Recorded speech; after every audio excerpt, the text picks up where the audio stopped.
Alleloia. Dia amin'ny fifaliana lehibe indray lasa babalalana eo amintsika amin'izao fotoana anio izao dia tonga indray ny fotoana izay rahantsika tao anatin'izao fandarana irahanao amin'ny fandarana andramoka izao vavaka fiambenana izay rahanao eto isan'andro isaky ny amin'ny ora tahaka izao. Dia faly indray miarabantsika tsirairay avy izay tonga eto izay tratrantsy eto. Raha androany vao tonga voalohany teto dia teteny aminao hoe resy lahatra zato isanjato fa tsy kisendrasendra ny ahatongavanao teto fa tena misy raha ilan'ny tompo anao ka dia hotahin'ny tompo anitsika tsirairay avy. Matoky aho fa raha tonga eto ianao dia hitondra fahasoavana ho anao ny fiarahanao aminay fanarahanao an'izao fandarana izao. Fandarana izay toriana teny ivavahana, anaovana vavaka, ihainoana hira. Matoky aho fa tsy taka ny idiranao teto ny ivoahanao eto amin'ity androany ity. Raha kivikivy ianao dia hitraky ianao. Raha somary reradreraka ianao dia ahery ianao. Ary raha tsy ohatrany tsy salama ianao dia hitondra fahasalamana ho anao ny ten'Andriamanitra izay ho zara reraka dia mahereza maritatra amin'ny farany aza mihafahafa mihitsy ianao manao tahaka an'ireo olona rehetra hitanao ireo mandefa commentaire mandray anjara amin'ny resaka izay atao eto ilomano anatin'ny tenin'Andriamanitra isika sy ny fanatrehan'Andriamanitra amin'ny tendran'ity ka dia tonga sonareo dia raha mampahirinareo androany dia tonga avandray rapitso. Alleloia. Dia miarabantsika rehetra izay efa tonga eto ihany koa fa androany moa dia ranabavintsika Erika ny hiditra voalohany teto androany. Dia hotahin'Andriamanitra manokana ianao ranabavy Erika tena hoe izay rehetra azon'ny tanan'Andriamanitra atao dia ho ataony aminao dia misy teny Andriamanitra anankiray izay mahafinaritra be amin'ny baiboly hoe hamafy fekibon'ny mpanjakany Andriamanitra dia hivaha eo anatry ianao ny fekibon'ny mpanjaka hamoaka ny zava-tsoa rehetrarehetra dia ho afindra aminao ny harenan'ny lavatsanganana hoy ny tenin'Andriamanitra dia ny lavatsanganana sy ny sabehanina. Tsofina rano ianao ranabavy ny aminao manontolo ho tahin'Andriamanitra dia ho kasihana eny ny fonao anatin'ity fandarana ity. Izy niditra voalohany teto moa dia izy mahazo izay tsodrano voalohany izay. Tahitompo ranabavy Fenarakoto Marizô, Eliana, ranabavy Viana, Kodaleoni, Sandola, ranabavy Lina, artisanat de Madagascar, Emelovli, Berta, Zanary Ambony Valera, Herbetina, Sandola, Koda, misy Kodaleoni dia misy Kodanela izy miravavy ireo. Ranabavy Lina, artisanat de Madagascar, Kadaka, Razana Monika, Tsiramboaramiel, Tina Rakoto Arzaka, Sandra Akonina, Ando Andry, Kotre Camarade de Jesosy, Mapionina, Berta, Emelovli, Rodine, Berta, dia raha Antanelina Marie Charline, tahin Jesosy daholy Mapionina, Tina Rakoto Arzaka efa anteneko teo daholy, Verselina, Eme Manambotso, tokony tsy ekena TCH fotsiny satria ireny taraiky foana manoratra.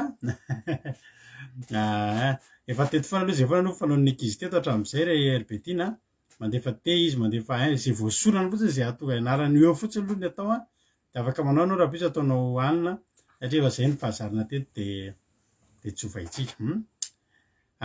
Berta Sava, Naza Skapatitsy, Thierry Ralbenja, Tsiramboaramiel, Zanary Ambony Valera, Naël, Nambinitso, Makrina, Amboaratsiky, Mama Valtina, Yama, Someva, Kodanela,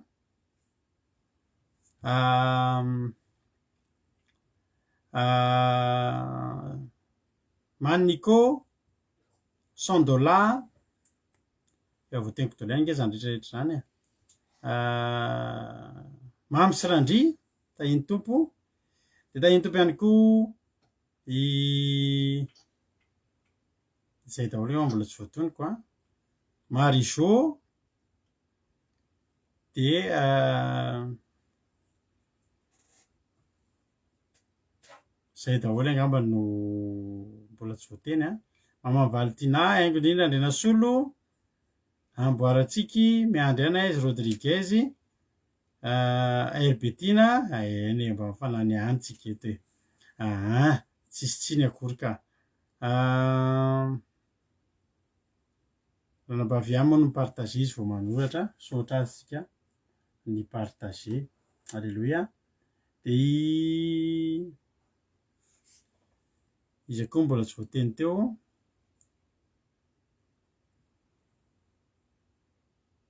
Maniko Amerikany ny tenin'ny analany. De tahiny tompo tsiry amboala miel. Tahiny tompo tsika rehetrarehetra. Ary fotoana lavalava ihany moa no lany itenen'ny anareo satria efa be dia be nareo tafiditra voalohany de isaorantsika n'Andriamanitra izany rehetrarehetra izany.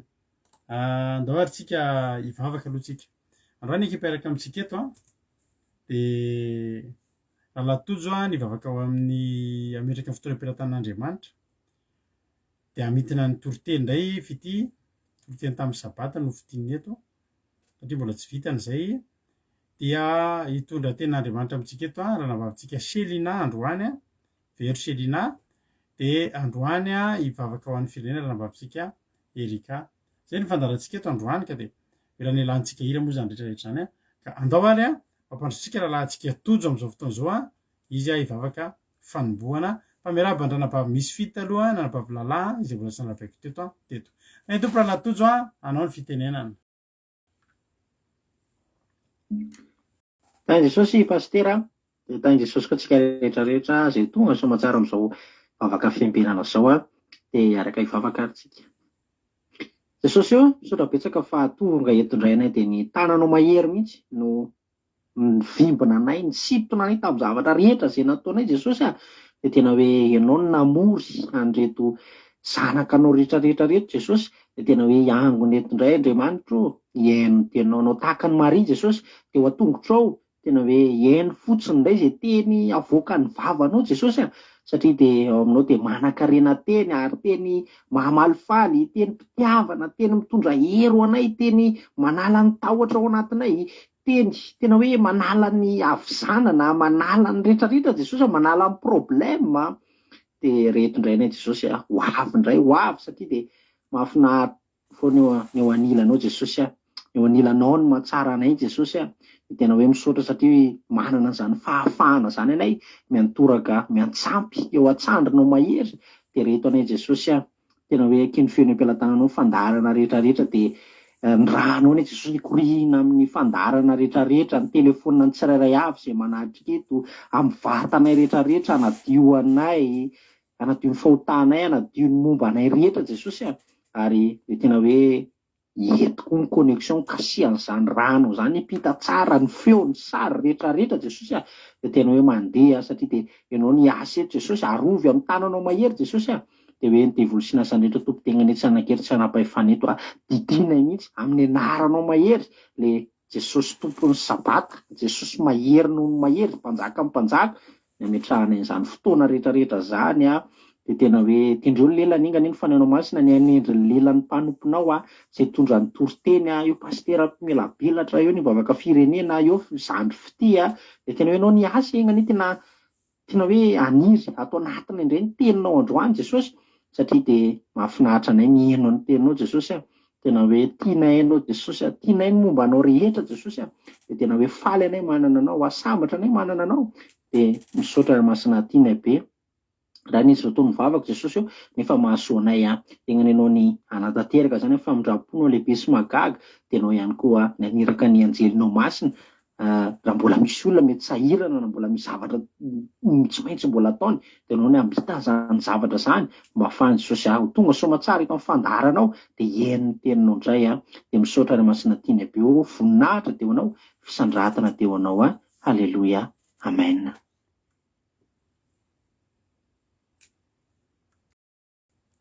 Alléluia, misaotra betsaka ny rahalahy toditsika eto anatin'izany vavaka fanombohana izany dia andao ary tsika hiditra amin'ny Andriamanitra manankaram-pahasoavana any amaly fitianao rahalahy Tojo amin'izany vavaka matsio izany asan'Andriamanitra angeza-pezana ataonao izany dia Andriamanitra maly fitianao ary dia ampiasanao foana ny Andriamanitra dia Jesosy maly fity tamin'izay rehetra vitanao teto ka dia tahiny Jesosy isika tsirairay avy. Misaotra antsika koa mankasitraka azy tao anatin'izany. Daholo tsika hiditra amin'ny famitianana toro-teny tsika. Dao mpandrosotsika ary fity amitina toro-teny tamin'ny sabata teo dia rehefa avy eo tsika hihaino hira dia hiditra amin'ny toro-teny. Tainy tompo fity anao ny fitenenana.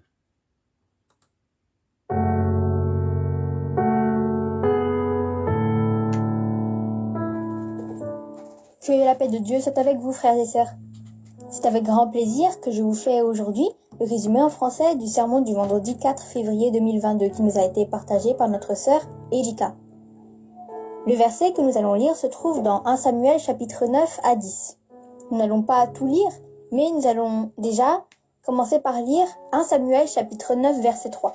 Donc dans 1 Samuel chapitre 9 verset 3, on lit au nom de Jésus: les ânesses de Kis, père de Saül, s'égarèrent. Amen. Donc là, l'histoire de Saül commence plutôt mal parce que le père de Saül a perdu ses ânesses. Pourtant, les ânes, c'était une grande richesse pour les enfants d'Israël, surtout quand c'est des femelles, parce qu'elles peuvent donner naissance à d'autres ânes pour avoir encore plus de richesse. Mais là, Kis a perdu cette richesse-là. Toi aussi, quelle richesse est-ce que tu as perdu? Est-ce que tu as perdu ton bonheur? Est-ce que tu as perdu ton argent? Peut-être parce que quelqu'un t'a arnaqué et donc c'est pour ça que tu as perdu beaucoup d'argent. Ou peut-être que tu as perdu ta santé, que tu as recherché depuis longtemps mais que tu n'as pas trouvé et que ça fait depuis longtemps que tu es malade. Mais je veux te dire une chose, les serviteurs de Dieu ont toujours un début difficile. Saül, lui, il a perdu ses ânesses. Mais quand tu regardes l'histoire d'un serviteur de Dieu, ne regarde pas le début seulement, mais regarde où est-ce que ça mène. Donc le verset 3 dit: les ânesses de Kis, père de Saül, s'égarèrent. Et Kis dit à Saül, son fils: prends avec toi l'un des serviteurs. Lève-toi, va et cherche les ânesses. Donc Saül, il a cherché les ânesses partout. Il est écrit dans le verset 4, au nom de Jésus: il passa par la montagne d'Éphraïm et traversa le pays de Shalisha, sans les trouver. Ils passèrent par le pays de Shaalim, et elles n'y étaient pas. Ils parcoururent le pays de Benjamin, et ils ne trouvèrent pas. Amen. Donc vraiment, Saül, là, il a cherché partout, mais il n'a pas trouvé. Il n'a pas trouvé les ânesses. Toi, quand tu perds quelque chose, quand tu perds une richesse, c'est pas dans le monde qu'il faut chercher cette richesse. Tu ne la trouveras pas.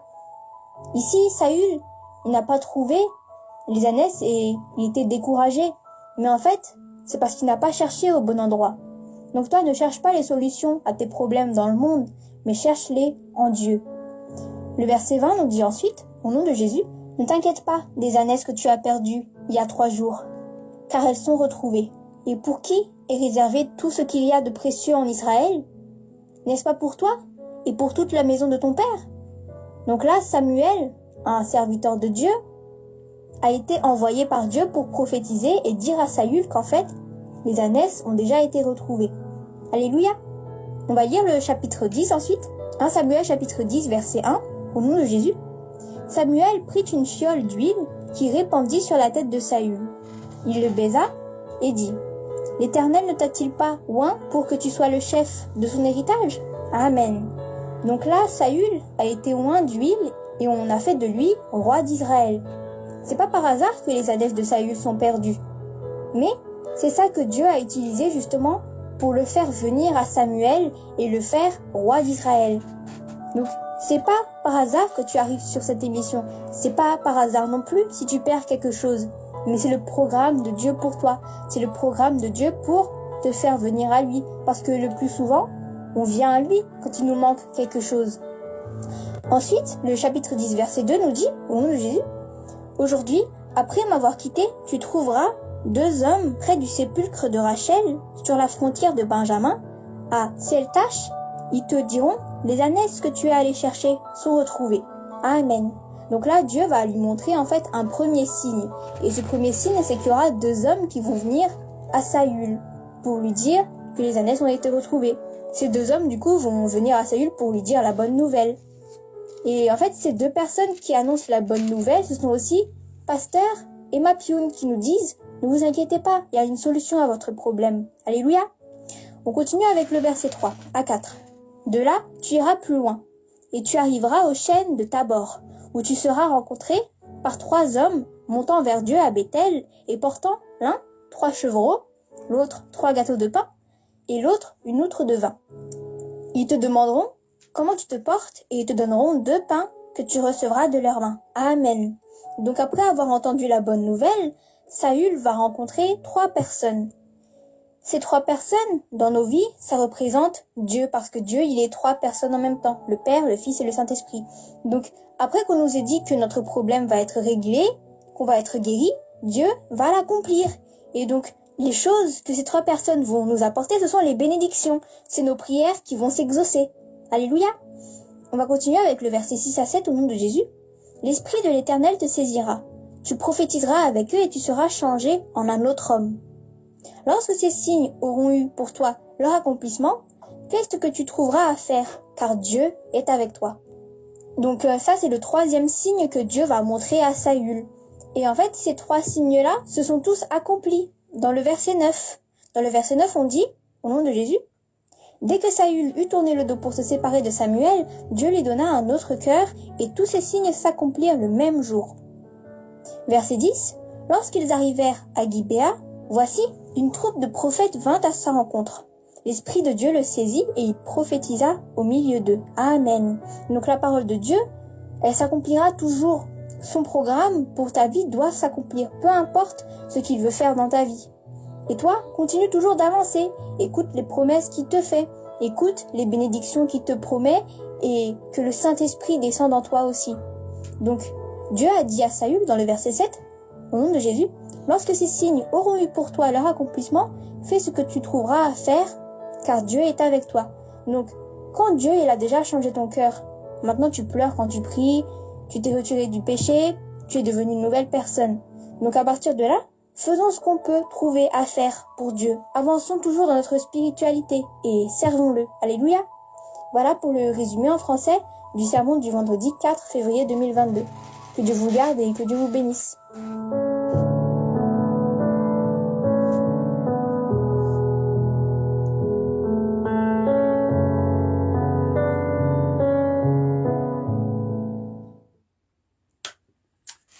Alléluia. Saotra ny fititsika mankasitraka indrindra fity tamin'ny famitinana izay nataonao fa tena ilaina averiko foana hoe tena ilaina ny famitinana izay ataonao satria zavatra ngeza be ilaitsika eto na ny olona sasany izay mety tsy mahafantatra zavatra resahantsika eto dia hotahin'ny tompony fity dia hanandratra anao hatrany Andriamanitra dia ampitombo anao hatrany hatrany ny Andriamanitra fity dia mahay reza foana fa dia amenao fotoana sy fahalalana foana ny Andriamanitra Jesosy hikarakaranao amin'ny asan'Andriamanitra sy ny fianarana izay ataonao ka dia tahiny Jesosy fity dia mahay reza foana hitra amin'ny tenin'Andriamanitra avy hatrany tsika rehefa fa aleo ataontsika ity anankiray ity elaela tsika tsy nanao an'izy ity raha mety tsy mety naorina zavatra teto amin'ity tany ity ianao ozy ny ohatrany tsy dia nety mihitsy zany eto amin'ity tany ity zany misy olona zao raha avy hatrany tamin'ny cyclone sy ny sisa dia tehiteny amintsika rehetrarehetra hoe na ohatra koa ianao naorina zavatra be dia be teto aza vela mitazona ny fonao reny satria isika eto dia mandalo fotsiny dia mijanona eto rehefa tsika tsy hitondra indray miakatra fa androany andaosika arao resy lahatra mitete tsy eto ny fitoerana tsy eto ny toerantsika fa any an-danitra any misy ilay tanàna soa anytsika ny vatana dia aloha amboarina ny ara-panahintsika aza maelaelo ny amin'ny ara-nofinao nefa tadidio ihany koa fa rehefa tahiny Andriamanitra ny ara-panahinao dia tsy maintsy ho tahiny ny ara-nofinao ny ataontsika ary ny hira mahafinaritra be zany tsy aketo. Alléluia. dia eo nentsika Alléluia.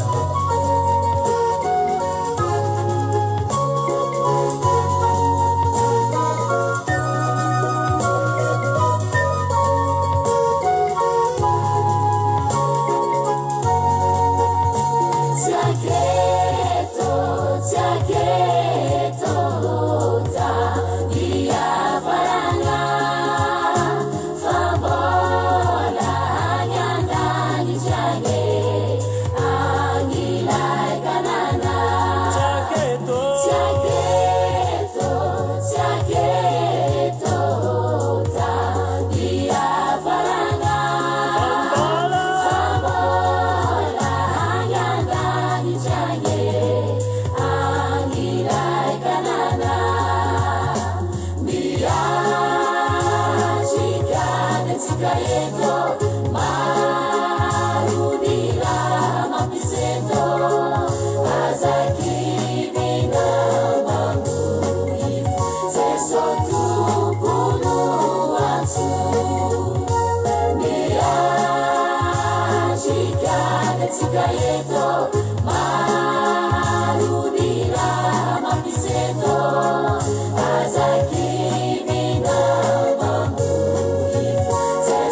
Alleloia. Tsy aketo ny itoerantsika fa miandry antsika any an-danitra. Alleloia. Miandry antsika ny atsika, miandry anao ny toeranao a. Ho tahin'ny tompony antsika tsirairay avy, anisan'ny raha mahafinaritra ary ahatsiarovana olona maro tokoa eto amin'ny mpandarana zany hery zany a. Dia amboarina mandrakizay. Zay ny zavatra azo ampaherezana antsika hoe amboary ny mandrakizay antsika. Fa neto tsy maharitra neto. Tsy maharitra neto a. Fandao amboarina ny mandrakizay antsika. Ho tahin'ny tompontsika tsirairay avy. Avetratsika dia hitra amin'ny tenin'Andriamanitra. Tahin'ny tompo a ranabavy a, Selina, ianao ny tondra ny tenin'Andriamanitra. Misaotra anareo a. Tsara be ny Rosie Sandola dia misaotra antsika rehetra. Ranabavy Selina, to dia hiditra avy hatrany amin'ny tenin'Andriamanitra antsika amin'izao fotoana izao. Tahin'ny tompo a ranabavy a Selina, anao ny fitenenana.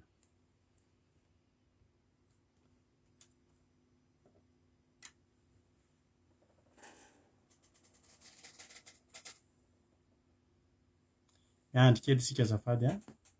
Tahin'ny tompo isika rehetra, tahin'ny tompo pastera. Dia fifaliana ry havana ny zarako ny tenin'Andriamanitra ho antsika. Anio a, ary mankasitraka antsika sahady a, tonga nanatrika ny fandaharana. Dia ho jerentsika avy hatrany moa ny tenin'Andriamanitra. Hitantsika ao amin'ny Levikitosy, toko 4:20 ka hatramin'ny 4. Levikitosy, toko 4:20 ka hatramin'ny 4. Vakiko amin'ny anaran'i Jesosy. Aiza manao Andriamanitra tsy izy, ary aiza manangana sarin-javamboatsikotra, na manao tsangam-baton-tsampy, na manorina vato soratana iankofana eo amin'ny taninareo. Fa izao ny Jehovah Andriamanitrareo, tandremo ny sabatako, ary ajao ny fitoerako masina. Izao no Jehovah, raha manaraka ny lalako sy mitandrina ny didiko ianareo, ka mankatoy izany, dia hanome anareo ranomorana amin'ny fotoanany ao, ka avoka-javatra ny tany ary amohany azo any an-tsaha. Amen. Ny soramandry moa dia mivaky toy izao fitahiana sy ny ozina, ka ny fitahiana moa no banjintsika eto. Alleluia. Aiza manao Andriamanitra tsy izy, ary aiza manangana sarin-javamboatsikotra, na manao tsangam-baton-tsampy, na manorina vato soratana iankofana eo amin'ny taninareo, fa izao ny Jehovah Andriamanitrareo izy. Izany dia tena voafetra isika, tena noferana, tsy hanana andriamanikafa eto. Afatra Andriamanitra izany. Tsy azontsika atao ry havana hanao sarin-javaboatsikotra izany hanalotovatsika ny anaran'i Jehovah Andriamanitsika. Andeha ampitoviantsika ny fahalebiazan'Andriamanitra. Isika dia mpivily. Aiza manao fiankofana amin'ny taninareo, na vato soratana izany. Aiza manangana sarin-javatra amin'ny kakazo ireny ry havana, ireny zavatra tsy araka ny sitrapon'Andriamanitra na vatakazo ngeza be ireny indraindray za mahita ireny vatakazo ngeza be ireny dia eo ilay olona manompo sampy eo. Inona ry havana fitahiana azonareo amin'ireny? Inona ny fahasoavan'Andriamanitra azonareo amin'ireny fa tsy fanimba-zibana ny anaran'i Jehovah Andriamanitsika fa ny taro fa Jehovah Andriamanitsika dia lehibe, izy no nanorina antsika, izy no nahitantsika fiainantsika hatramin'izay ka hatramin'izao andro iainantsika izao. Ary izy Andriamanitra dia tena ray be fitiavana satria indraindray tsika manao tsinotsinona azy tahaka ireny dia nefa mbola omeny fofonaina, mbola afaka mivelona, anana safidy atsika amin'ny andro iray ahafahantsika mahatsapa fa diso ny ataontsika ka mitandrema ry havana fa tara aiza ho tara ry havana amin'ny fahatsapana izany fa eto izy miteny tsara: tandremo ny sabatako ary ajao ny fitoerako masina, izaho no Jehovah. Inona moa ny fitoerana masina ny Jehovah? Tsy ireny fanompotsika sampy ireny, tsy ireny kakazo apelapelitsika anatin'ny trano inona tsangan'olona hozy ireo dia hoe misy izy ireny popety aby, popety atao hoe hotopoina eo, tsy haiko na heverindreo Andriamanitra iny, tsy haiko fa za aloha fa nahita maso any tany amin'ny toerana misy anay tany za mahita iny popety iny dia ohatran'ny hoe Andriamanitra kely, tsy haiko izay fiheverandreo ilay izy. Dia betsaka be ny fomba hanompoan'ny olona ny fanompoan-tsampy. Aiza diso lalana ry havana raha maheno ity toriteny tena ireo aiza diso lalana satria izany Andriamanitra izany tsy hisy fitaovana afa-tsy ity baiboly ity ny fitaovana entina miady amin'ny fiainana. Ity baiboly ity ny ahafantaranao, mampitombo fahalalana anao. Dia raha te ho lehibe ianao dia mamaky an'ity baiboly ity, ho feno ao anatinao ao, ho feno fahalalana dia aokanao hanompo an'Andriamanitra amin'ny alalan'ny fahamasinanao ny tenanao, ny tokantranonao. Io fitoerako masina hoy Jehovah, ajao ny tokantranonao io ka dia masina ry havana, masina izy io raha ao anatin'ny tokantranonao iny atsovanao an'Andriamanitra isan'andro, ivavahanao isan'andro dia aiza ampiarovana amin'ny fahalotoana ry havana. Ny tokantrano dia tokantrano madio, esorina ny ratsiratsy rehetra ao anatiny ao ary miezaka antsika handamina ny rehetra ao anatin'izany tokantranontsika izany. Ravanona daholo ireny zavatra tsy araka ny sitrapon'Andriamanitra ao anaty tokantranontsika ireny.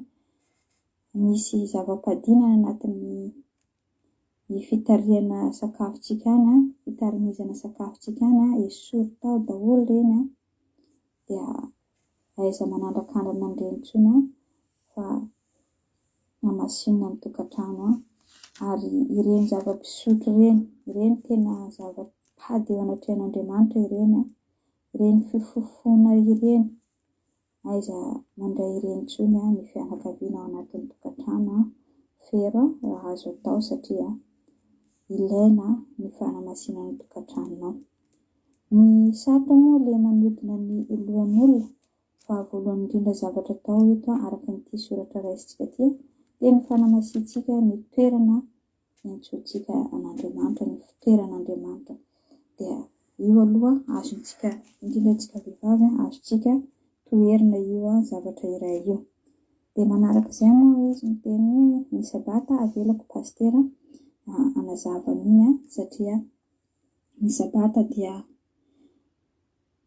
azahoantsika fahasoavana ny fanajantsika ny andro sabata izay Sitrak'Andriamanitra io andro io hanompoantsika anazy. Dia avelantsika i pastera melapelatra an'iny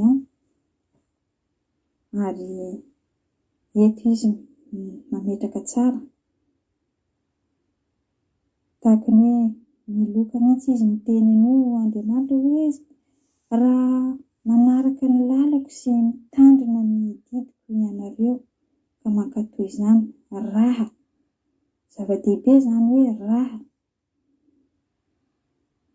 Aoka antsika mba hanaraka ny lalany ary mitandrina ny didiny hankatò azy dia hanome antsika ny ranomorana amin'ny fotoanany izy ka vokatra ny tany ary hamoha ny hazo anan-tsava izy. Hitanareo izany ranomorana izany fantatr'Andriamanitra fa zavatra fofinaina antsika, mahavelona antsika zanak'olombelona. Ny sakafo mahavelona antsika ny famokaran'ny tany, ny hazo any an-tsaha ireny fototra ny ainatsika daholo dia nataon'Andriamanitra, napetrak'Andriamanitra tsara hoe raha manaraka izany ny teniny sy ny lalany antsika dia omeny antsika izany fitahiana rehetra izany. Dia ny fitahiana ny tenantsika manokana izay manamasy tena dia ho tahiny tokoa satria zava-dehibe ny fanamasinana antsika ny tenantsika ka hirotsaka amintsika ihany koa ny vokatra ny vavantsika, ny vokatry ny fotsika rehetra. Ny fitahian'Andriamanitra dia zava-dehibe ry havana, dia makasitraka antsika rehetra ahita ny fitahiana avy amin'Andriamanitra, ny fandorantsika ny tenantsika, fanamasinantsika ny tokantranontsika, fanamasinantsika ny andron'ny sabatantsika ary fanamasinantsika indrindrandrindra ny fahalehibiazan'ny Jehovah-Andriamanitsika. Ny anarana hoe Jehovah-Andriamanitra dia tokana sady mahery ary tompon'ny fiainantsika rehetra dia mangasitraka antsika rehetra. Voninahitra tolotra antsika n'Andriamanitra irery ihany dia misaotra antsika rehetra. Fiadarana avy amin'ny Jesosy Kristy no arahantsika mandrakizay. Aleluia, amen. Aleluia, mankasitraka indrindra ny ranabavintsika. Selinantsika tao anatin'izany toriteny mahafinaritra. Tondratsika mitarika antsika hanamasina ny tenantsika ary koa mitarika antsika nisy fitoerana masina hanaja ny fitoerana masina. Ny soramandry misaotra betsaka ranabavy Selina dia Andriamanitra ny tena mahaly fitianao ary misaotra anareo sady amin'ny fankasitrahana izay ataonareo azy fa mampahery azy ireny. Dia Jesosy anie ranabavy Selina hitantana anao hatrany amin'ny tanana ankavanan'ny fahamarinany dia hanandratra anao amin'ny ambony indrindra izy dia hitondra anao ho solovavany mandrakizay dia ampitombo anao izy, ampitombo ny hositra anatinao dia mbola ombany foana ianao amin'ny fotoananao hanao ny asa na hitoriteny izany na hivavaka dia ho isan'ny mpanompon'Andriamanitra tena ho karakarain'Andriamanitra amin'ny lafiny rehetra ianao ka mankasitraka dia atao foana fa antsika tsy manana fa tsy izany ny fanaovana asan'Andriamanitra no mahatonga hery aty anatintsika, mahatonga ny tanan'Andriamanitra momba antsika ka dia mahereza dia misaotra indrindra ny amin'ny fandraisana anjara. Ny soramandry dia hoe fitahiana sy ozona. Misy ny fitahiana, misy ny ozona. Misy ny lanitra, misy ny elo. Misy ny tsara, misy ny ratsy. Misy ny Andriamanitra, misy Losifera. Izay rehetra mahakasika an'Andriamanitra dia fitahiana. Ary rehefa ny ozona miatra amin'ny fiainan'ny olona dia tsisy mamiratra ny fiainany, dia tsisy fitahiana ny fiainany. Androantsika hijery lalam-pitahiana. Aleluia. Mino aho fa tsisy amintsika eto na dia iray aza tsy te ho tahian'Andriamanitra. Ka hoe anontaniana ianao hoe te ho tahiana dia ianao aza tsy te ho tahiana fa ho any an-danitra ihany. fa samy mba te ho tahian'Andriamanitra tsika rehetrarehetra. Mety misy mihitsy aretolona mba ho tahian'Andriamanitra fotsiny no mahatonga azy vavaka, de tsy bedy nefa ianao amin'izany satria samy maniry an'izany daholo, nefa azo atao izay no antony hanompoana an'Andriamanitra. Fa ny asian'Andriamanitra katsahantsika tsy ny fitahiana fa ny fanjakan'ny lanitra, ary rehefa ohatra hoe fanjakan'ny lanitra katsahantsika dia manampy fotsiny ny zavatra rehetrarehetra dia tonga amintsika izay fitahiana irin'ny votsika. Andininy voalohany hatramin'ny fahaefatra moa no vakindrana babitsika Selina, fa ny ho vakiko lavalava dia misy teny ho tsaingotsaingohako eny ampovoany eny. Vakiko amin'ny anaran'i Jesosy manao hoe aza manao andriamanikafa, aza manao andriamanitsy izy azafady, aza manangana sarin'ny zavatra voasikotra, na manao tsangam-bato tsampy, na manorina vato soratana iankofana eo amin'ny taninareo fa za Jehovah no Andriamanitra reo. Andriamanitra dia saro-piaro amin'ny sampy. Andriamanitra dia saro-piaro amin'ny zavatra anankiray izay iankofan'ny olona. Iankofany eto tsy voatery hoe eo anao mandohalika mivavaka amin'ilay izy, fa hametrahanao ny finoanao dia asolonao an'Andriamanitra. Be dia be aminareo zao mandeha amin'iny route nationale mankany Antsirabe iny raha miteraka ao Antananarivo nareo dia mandeha mividy an'ilay sary vongana ery amin'ny route n'Antsirabe ery. Eo anaran'io tanàna io, izy mahay eo amin'ilay mandeha ohatry hoe dia midina dia amin'ilay miakatra eo amin'ilay miolaka iny mihitsy misy mpivarotra sary vongana be dia be. Ka eo amin'ny sary masina mihitsy moa ny filazan'ny zareo an'iny raha tsy diso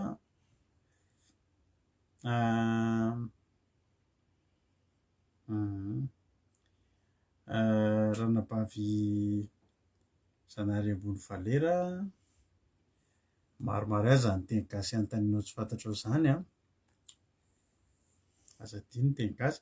Raha ohatra lehilahy no miteny vehivavy dia ranabavy, fa raha vehivavy dia rahavavy, dia raha lehilahy indray dia rahalahy, fa raha vehivavy no miteny azy dia ranadama.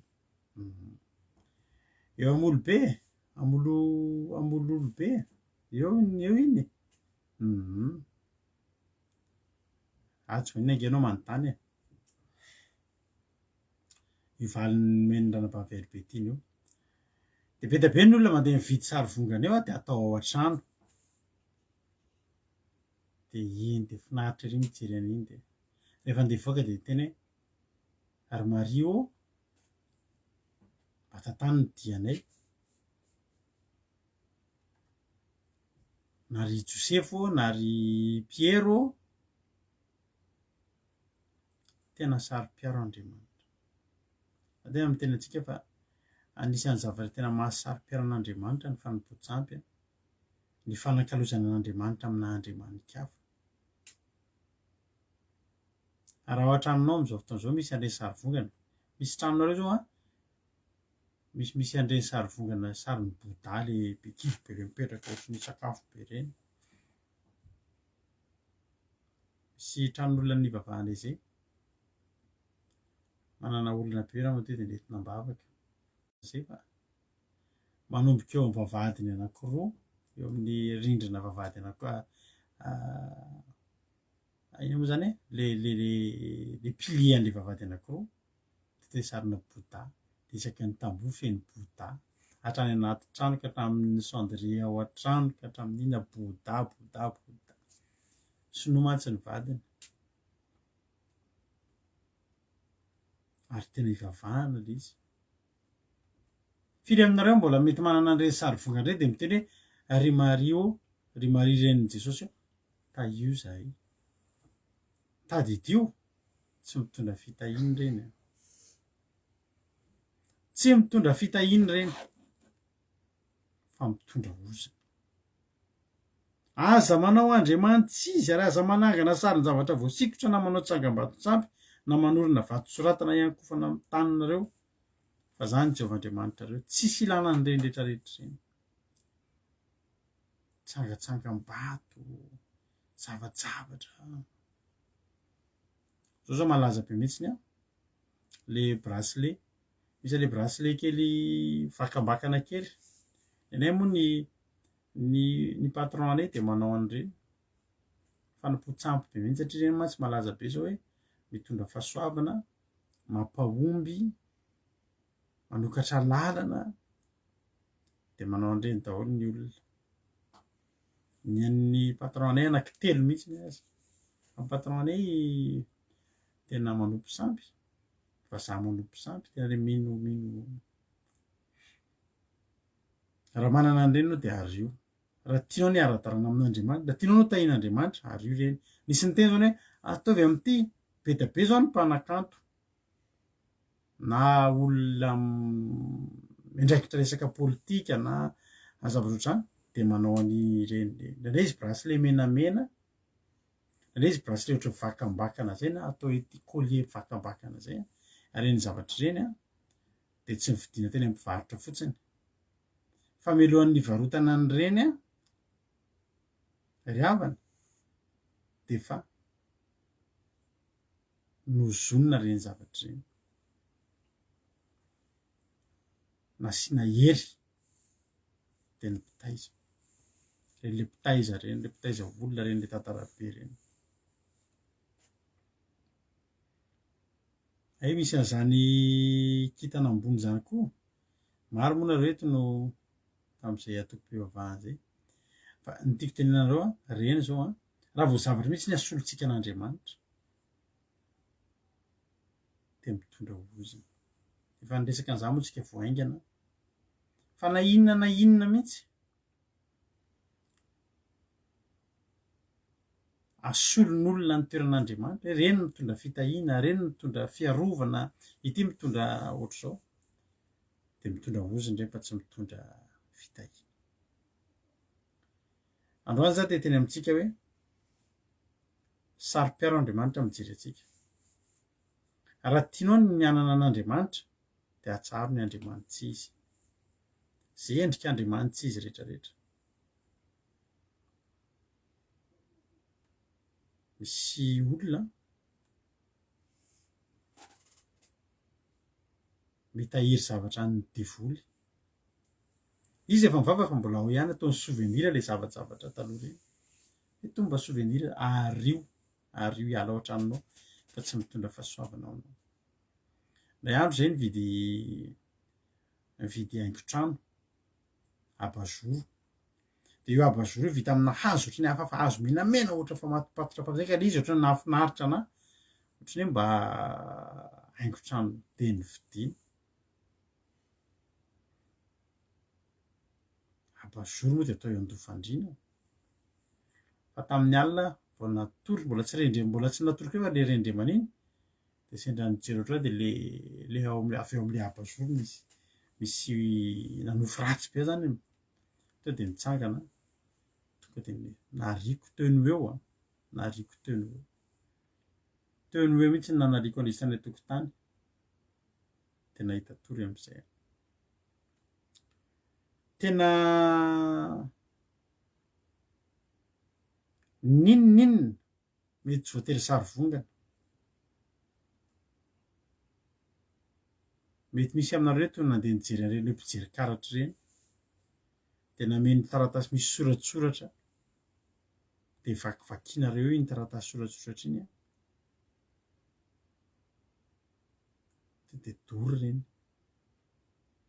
reny ny asolon'ny olona an'Andriamanitra zao ary tsy mitondra fitahiana fa mitondra ozina mpanjaka be ny tany mihitsy anisany ny zavatra rehetra mihitsy rehefa ohatra io zany hoe ity miaro amin'ny mpangalatra de tsy mahatoky tena mihitsy raha vao tsisy an'iny de tandremo fa efa Andriamanitra izy zay satria solona an'Andriamanitra ajantsika eny amin'iny fa resaka betsabetsaka kokoa tsika momba n'le andininy faharoa de ny teny manao hoe tandremo ny sabatako ary ajo ny fitoerako masina izany Jehovah feheziko zany le voalohany teo rehefa endrika zavatra voasikotra sarisary vongana sy ny sisa de tadidio indrindra hoe avy amina toko ohatra hoe ny sinoa zao a mameanao ary sarina bouddha de tadiva misy finoana be ao ambadika iny a fa tsy hoe le andranam-pavy zany ary ambony farery zao raha gâteau a tsy de manina fa nefa moa zany a reny sarina biby lava tanalahy androngo reny a zavatra tsy de manahoana reny ary tsy de manino reny na tsy ataontsika ao an-trano ary alleloia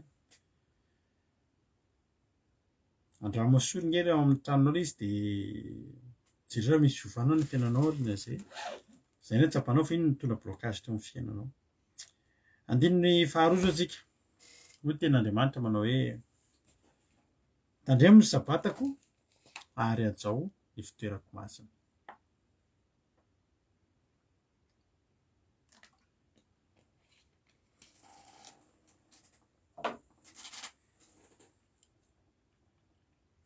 mariny sotrano kely azafady raha haingo-trano fotsiny a ka zay ny teneniko anao rana bavy hoe ny anahy zao haingo-trano fotsiny ny vidanako an'le abajour zay fa tsika rehefa manana fifandraisana amin'ny fanahy de misy zavatra to de tsapatsika le izy da amitsika tsy misy olona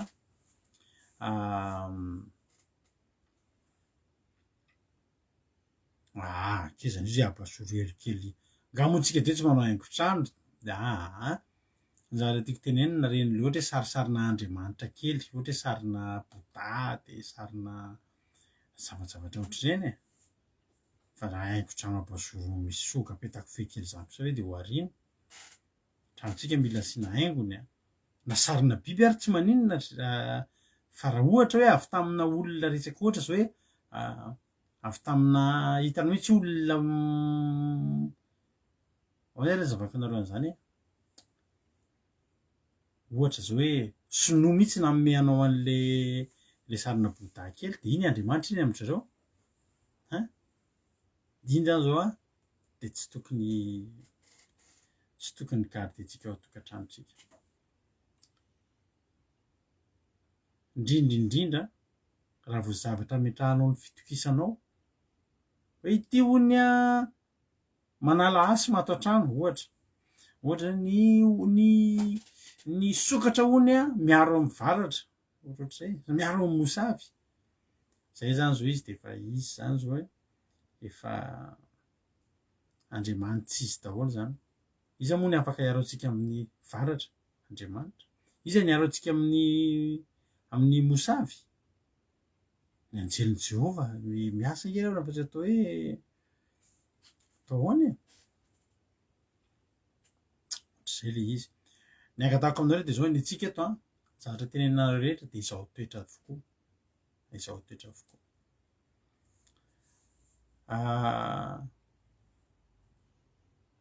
andramo esorinao an-tranonareo le izy de jereo raha misy fiovana tsara aza averinao tsony raha tsisy ninanezika de averinao fa tsisy dikan'izy hafa mba fandraindray nge reny ry havana tena asian'le olona ohatrany hoe amasinina moa fomba filazan'zareo azy misy fanahy izy ao anatin'ireny de tandremany ireny amin'ny andiny faharoa tandremo ny sabatako ary ajao ny fitoerako masina raha tsika resaka kely satria hatram'izay tsika tsy de misy betsaka aminareo mety mbola tsy niresadresaka momba an'izay hoe resaka sabata indraindray rehefa miresaka ny sabata itsika de ohatry ny mahatezitra ny olona izy io ohatry ny mampangididy sofina ny olona de raha voenao fotsiny zay ny amasom-bahoaka eny teny hoe za namainao zay sabata zay fotsiny de ohatry ny somary mananona ny olona sy tonga de ohatry ny hafahafa amin'ny olona menao an'le izy ho azavainareo hoe inona moa ny atao hoe sabata ny sabata de andro fahafito rehefa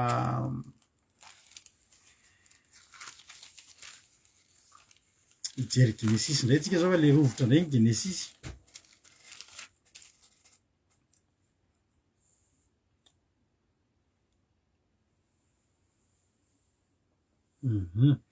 genesis toko faharoa andininy voalohany. De vita ny lanitra sy ny tany sy izay rehetra ao aminy, andininy faharoa, Jesitoko faharoa andininy faharoa, ary tamin'ny andro fahafito de vitan'Andriamanitra ny asa efa nataony ary de nitsahatra tamin'ny andro fahafito izy tamin'ny asany rehetra izay efa nataony.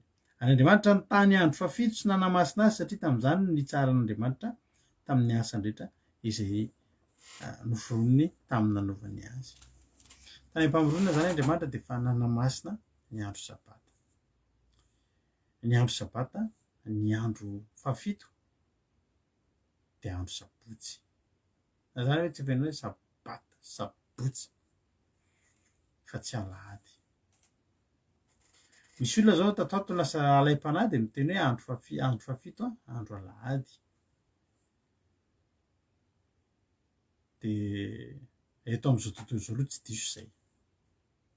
Tsy diso zay ary tsy manadiso an'izay zay fa zay mihitsy kely ny zavatra eto am'izao tontolo zao ny andro fahafito de alahady. De raha antsika mety zao fa alahady weekend. Sabotsy lahady zany weekend fa ny lahady ny tena weekend, tapitra ny week, tapitra ny herinandro. De zay daholo zatra iainantsika de tsy miasa rehefa lahady.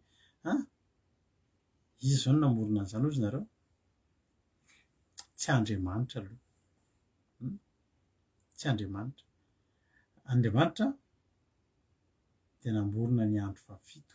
Vita ny zavatra rehetra nataony. Andro fahafito ny anaran'izay. Nitsahatra izy de no amasinina io de io le amasintsika hatramin'izao. Ary rehefa tapitra ity fandaharana ity de manasa anao manokana mihitsy raha mbola tsy nanandrana an'izany ianao hoe mitandrina andro sabata de manasa anao hoe andramoka izaho. Alleloia.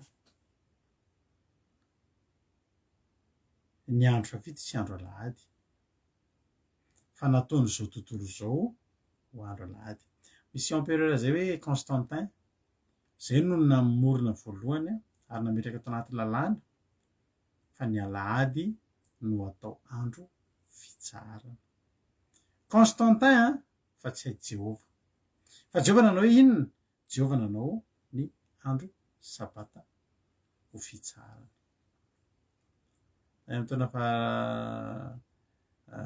raiky amby roapolo sy telonjato tany no namoronana izany toran'izany Constantin zany. De ny andro alahady de voalaza hoe andron'ny masoandro, natokana ho an'ny masoandro. Zay no mahatonga ny lahady hoe amin'ny teny anglisy hoe Sunday, sun masoandro.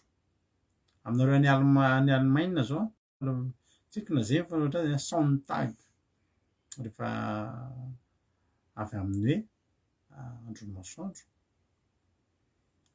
De io efa andron'ny masoandro foana rehefa lahady fa nafangarony ilay empereur Constantin am'izay de natao hoe io ny andro fitsarana.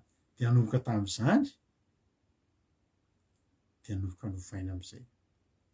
Nge efa voalaza amin'ny baiboly ho soloina mamadika ny andro ary de fantatsika tsara fa ny fitondrana papaly zany hoe ny papa tao Vatican, ny papa tao Roma izay niaraka tamin'ny fanjakana taloha de nivoy ary mandrak'ity ny androany hatramintsika miteny zao de mivoy fa ny andro lahady ny andro fitsarana. Ary ho hitanareo tsara tsy ho ela fa hamoaka baiboly vaovao ny ao Roma. De io voalazany Helibetiny mihitsiny zay le hoe manova ny fotoana sy ny lalàna. De iza moa no voatendrina anao an'izay? De ny papa no anao an'izay ary hamoaka baiboly vaovao zao ny ao Vatican tsy ho ela. De io baiboly io de zao ny zavatra tenenindreo hoe atao mifanaraka, misy zavatra hovaina fa tsy mifanaraka amin'ny zava-misy am'izao fotoana izao intsony. De izy zavatra hovaina ao. Ny anarany hoe Jesosy tsy ho tonononao anatin'izay baiboly izay intsony. hatrany efa manomboka amin'ireny baiboly teny iombonana zay mahatonga antsika tsy mampiasa baiboly teny iombonana. Maheringeravana zany anarana hoe Jesosy zany a. Nahoana moa no soloina hoe tsy tenenina ntsony anaty baiboly zany hoe Jesosy zany. Ny anarana Jesosy tsy tononona ntsony a. De tsy tononona ntsony a ny didy fahefatra. De ty zavatra resahantsika androany mahafinaritra be ty de ny andro sabata fa efa novaina hoe alahady. Fa jerena mantsy ny didy folo a. De samy hafa ny didy folo voalaza tao amin'ity baiboly ty sy ny didy folo voalaza ao amin'ny ny baiboly a katolika. Fa misy manana baiboly katolika zany de efa jerena afaka jerenareo. Afaka jerenareo a fa ny didy folo ny antsika de ny didy folo zay nentin'ny Mosesy a avy ao tendrombohitra Sinay de ny didy fahefatra tandremo ny andro sabata. Fa rehefa baiboly katolika ary ovaina ohatr'izay daholo ny baiboly ato tsisy tsoa zay fa hoe tandremo ny andro lahady. Fa izao na iza nefa noratra an'izay, niza nanomboka an'izany sy mbola manana an'izany de tsy niova fa mbola Andriamanitra ihany a mbola nanao a ny sabata ho andro fitsarana, andro fafito. Ny ten'Andriamanitra hoe tandremo ny sabatako ary ajo ny fitoerako masina izany Jehova. Iny moa le tandremo. Tsy tandremo misy loza.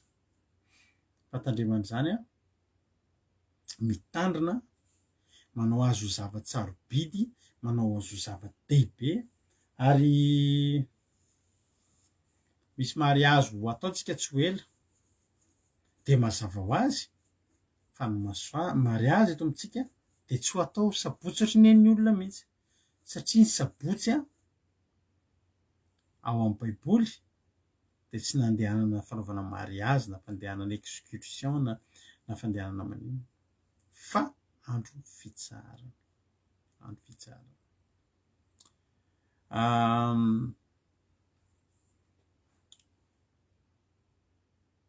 Andriamanitra nanapa-kevitra mihitsy izy hoe amin'ny andro fafito hitsara de tsy nanao ninona vitany tao anatin'ny herinandro. Iza le herinandro? Latsinainy, lahady, latsinainy, talata, larobia, alakamisy, zoma. Fa ny andro fafito kosa hozy Andriamanitra hoe hitsara. De eto Andriamanitra miteny tandremo ny sabatako, zany hoe tandremo zany a oka anareo hitandrina, azo ataonareo tsinitsinina. Masina angeravana io andro io. Andratena miteny anao misy fijoroana vavolombelona teo tenenin'ny ranavavitsika Sirina fa hatramin'ny tandremany andro sabata izy ity nahita fahasoavana ary zay koa de vavolombelona zany. 5 taona amin'ny volana Marsa io zao mba nitandremanay sabata ary tsapanay matoa zay mbola eto mandraky ity ny androany satria tsapanay fa misy fahasoavana ao ambadiky izany. De teny amintsika rehetrarehetra manao hoe ny tanjoko eto androany a de ny mba hanazavazava amintsika sy hitarika atsika hoe andaotsika raha manaraka eto ihany ianao ka maresy lahatra anao ihany zao fandarana zao, mahakasika ny fonao ihany ny zavatra atao eto de teteny aminao hoe misy dingana mbola tsy ampy ny fiarahantsika. Andaotsika hitandrina sabata.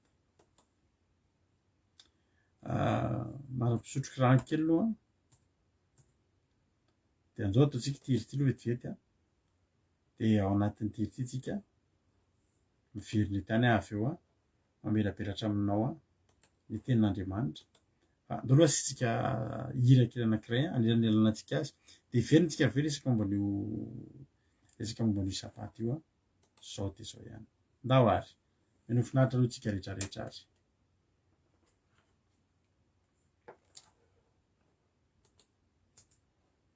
Alleluia.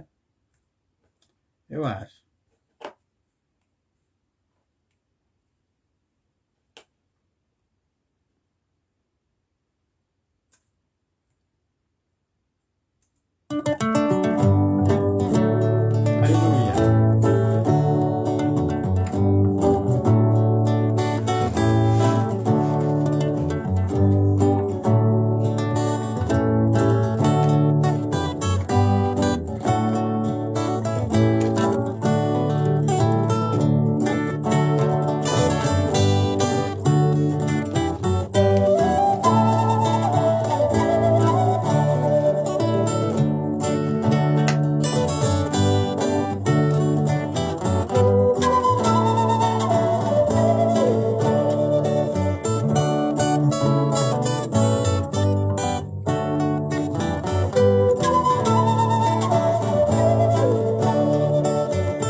Alleloia, akasitrakatsika naharitra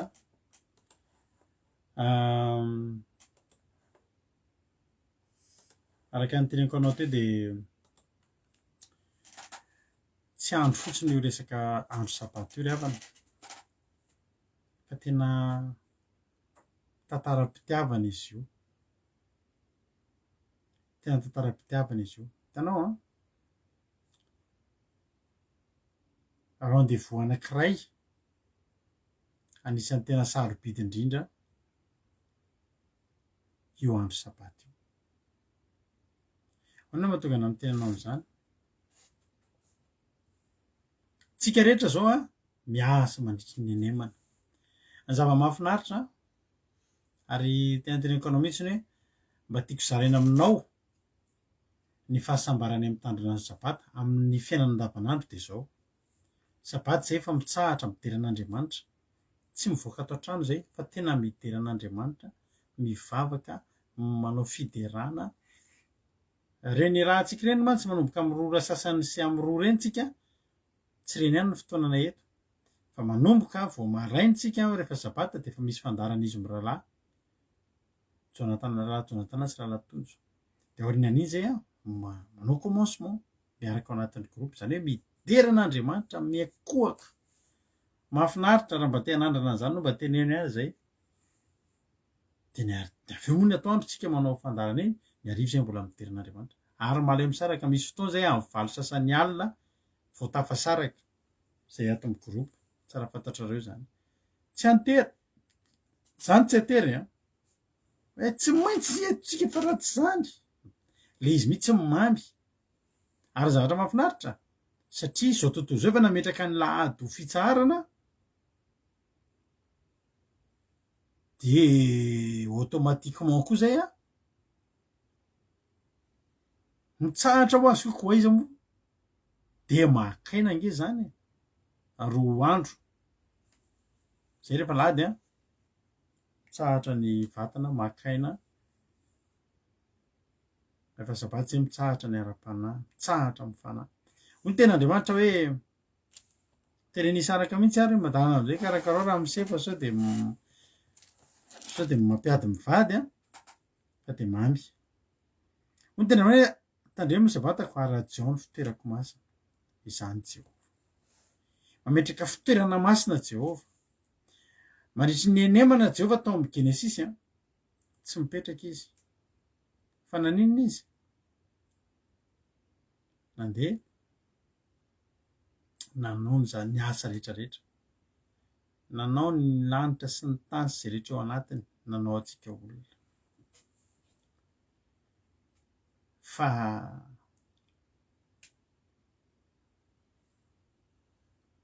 rehefa sabata kosa de nitsahatra Jehovah de nipetraka izy ary Jehovah mipetraka io tsy ao an-danitra ihany fa mipetraka eo am'izay misy mitsahatra hoy tena Andriamanitra hoe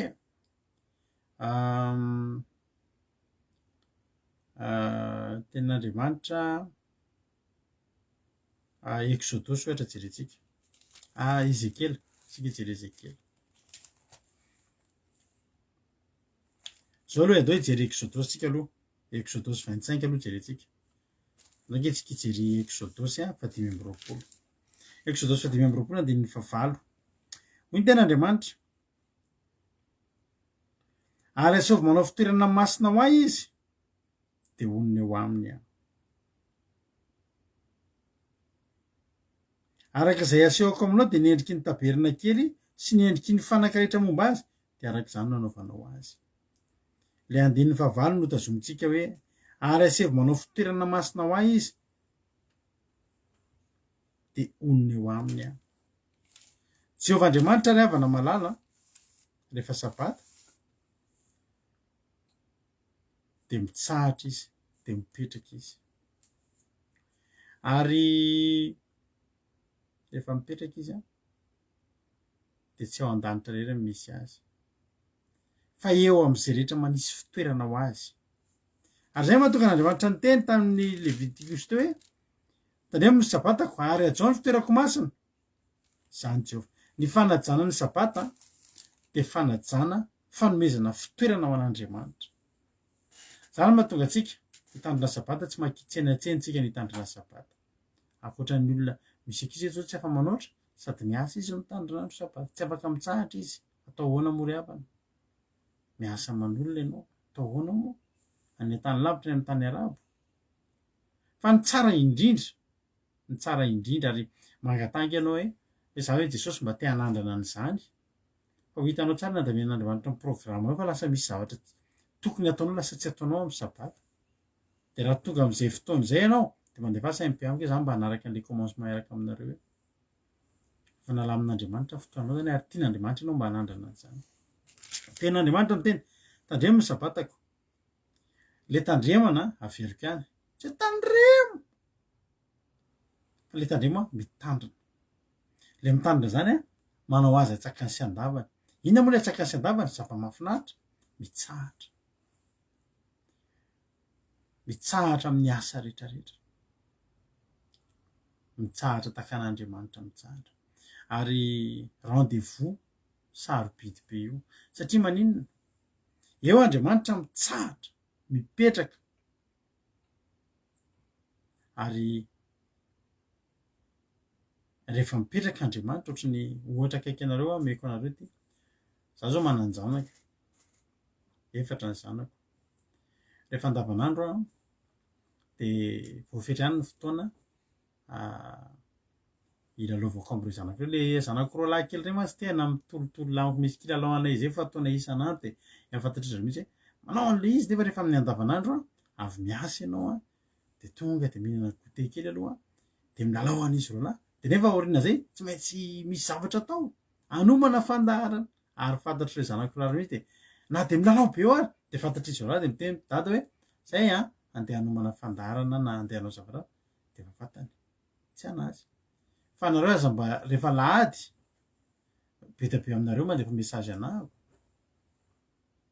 tsy voavaliko rehefa lahady ina ny antony atokako mihitsy ho an'ny vady aman-janako ny andro lahady de lahady eo zay ilan'ireo anah na hoentiko aiza ireo na hoentiko aiza na miara-matory amiko hatramin'ny firy eo ireo makeo ampandrinako eo anazy a de mba ohatr'izay ngeravana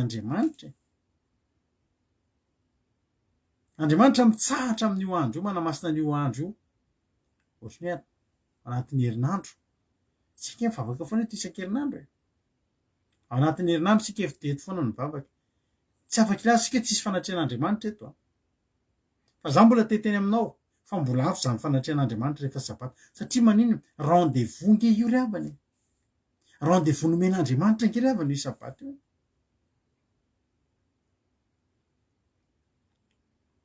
ary tena te hitoetra eo te hitsahatra eo aminao Andriamanitra ny misy publication ataoko iny de zao nanao ny zavatra rehetrarehetra aloha Andriamanitra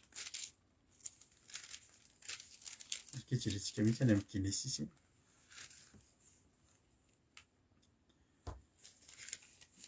lana tsiny fa ny amo somary efa reradreraka any ny Genesis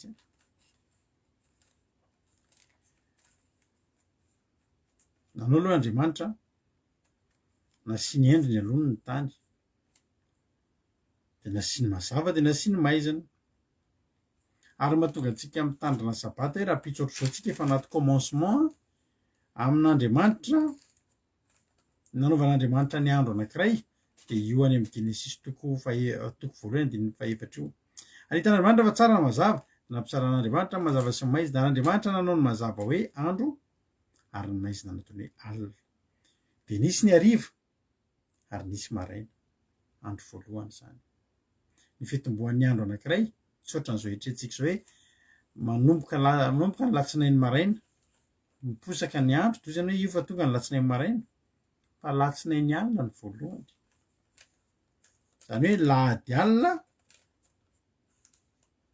de efa latsinainy satria zay ny andro anankiray ny alina aloha voany atoandro alleloia ino fa azonao zay de nanao indray Andriamanitra hoe misy abakabaka anelan'ny rano ka ka ampisaraka ny rano amin'ny rano izy de Andriamanitra nanao abakabaka de nasian'Andriamanitra nanao ranomasina izy nanao ny rano de nanao ny ahitra sy ny anina sy ny fihinam-boa izy tamin'ny andro fahatelo ary tamin'ny andro faefatra izy nanao ny kintana sy ny volana de andro faefatra zay ny andro fahadimy indray Andriamanitra de nanisy zava-mananaina zoma alina de efa sabata tsy zoma alina moa zany fa raha pitso zoma maty masoandro zany de efa afaka mifampiarahaba isika bon sabana reo tratry ny sabata efa anaty fiomanana tsika amin'izany efa sabata raha pitso alotro zao zany zao tsika raha baiboly de tsy andry amin'ny 12 alina fa ny andro androany zao tsika zao efa zoma satria zay nen'Andriamanitra nisy alina de nisy maraina zay ny atao hoe andro anankiray de ny andro fahadimy nanao ny biby sy ny voromanidina sy ny trondro sy ny rehetrarehetra izy de andro fahaenin'Andriamanitra de niteny hoe andeha isika morona olona tahaka ny endritsika de nanao ny olona Andriamanitra ny olona nataony farany indrindra ny lozikan'Andriamanitra de zao tia atsika Andriamanitra nataony teo daholo aloha ny zavatra rehetrarehetra zay vao nataony ny olona fa tsy hoe ny olona aloha te de mbola olona mifampisapatsapa maizina be tany foana sy mbola vohitady hoe inona ny sakafo hohanina izy ty olona ty efa vita daholo ny zavatra rehetrarehetra vao nataon'Andriamanitra ny olona mba hiaina sy adany eo amin'ilay izy fa tsy vitan'izay vitan'Andriamanitra ny olona zay izy vao nitsahatra satria mbola tsy nahita toerana hitsara an'Andriamanitra. Aiza ny hitsara an'Andriamanitra? Ao anatin'ny olona. Tsy aiza Andriamanitra nitsahatra amin'io sabata io fa ao anatin'ny fonao. Tsy mbola afaka nitsahatra izy raha andro fahadimy izy dia nitsahatra satria mbola ny andro fahenina vao atao le fitsarany tena masina, le fitoerany masina. Tsy fantatrareo va? Fa tempolin'Andriamanitra ianareo. Isika nge tempoly, ato anatintsika nge Andriamanitra. Ato anatintsika Andriamanitra nitsahatra. Halleluja. Rendez-vous io ry havana satria zao. Tsisy niteny tamintsika mihitsy aza mivavaka lahady na aza mivavaka zoma na aza mivavaka lakamisy. Fa zavatra iray no nangatan'Andriamanitra. Manana droit tena hiasa mihitsy tsika mandritry ny enemana. Fa sabata ihany nangatan'Andriamanitra. Manamasina ny andro sabata. Dia taloha nanana taloha efa elaela, efa ela be. Nanana société kely zay mampionona. Zay zany représentant-ny, izy ny représentanten'ny assurance ny havana tany Avaradrano tamin'izany. Dia mba mampiavaka an'io assurance na io. Zao be client be zay tamin'izany satria zao zay mivoa andro lahady. Dia zay koa mivoa rehefa andro ferie ireny hoe krismasy sy sisa ireny. Ireny no tena tadiavan'ny fampitadiavana. Aiza misy assurance mivoa, zay misokatra rehefa lahady. Satria maninona? Satria tsofin'Andriamanitra rano hiasa rehefa ao anatin'ny enemana. Azontsika atao mihitsy miasa rehefa lahady. Satria voalohan'ny herinandro.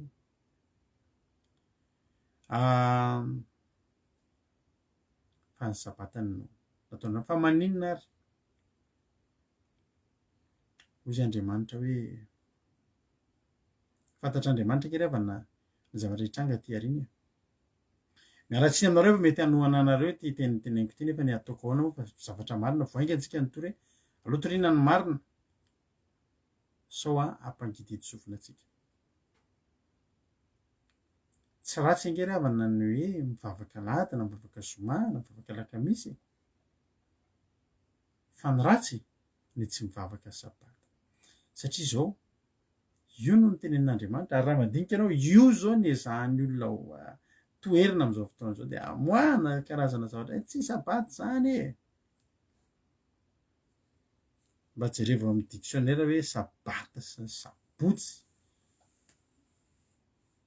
Amin'ny teny maromaro jereo daholo ny dikan'ny hoe sabata fa tsy mitotsina lahady mihitsy. Dia misy olona miteny hoe lahady ny andro nitsanganan'i Jesosy. Tena marina zany. Voalohany amin'ny herinandro Jesosy no nitsangana. Marina anke zany. Anisy ny teny ary ve dia rehefa mitsangana amin'ny andro voalohany amin'ny herinandro Jesosy dia io ny ataovy andro ihany koa fa tsy niova. Any amin'ny testameta taloha ka hatrany amin'ny testameta vaovao tsy niova. Fa andro sabata foana no andro fivavahana. Marika nge jerentsika vedety. Sao dia venao amin'ny testameta taloha foana mantsy nresantsika eto fa marika toko fahenina nge vakitsika.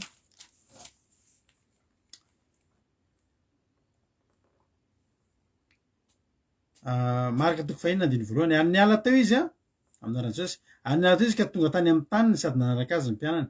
Ary rehefa tonga ny sabata tanao dia nampianatra teo amin'ny sinagogy izy. Ary maro ny hainao azy. Dia talanjony indrindra ka nanao hoe taiza nazony le ty zany zavatra zany. Ary manao anazy fahendrena nomena azy sy zao asa lehibe ataony ny tanany zao. Tsy nay mpandrafitra zanaky Maria sy lalàny Jakoba sy Jose sy Jodasy ary Simona va le ty? Ary tsy ety amintsika va ny any abaviny? Dia tafitoany izy ireo. Hitanao fa na Jesosy dia nitandrina sabata. Satria maninona? Satria Jesosy tia an'Andriamanitra. Ary ny sabata dia didin'Andriamanitra.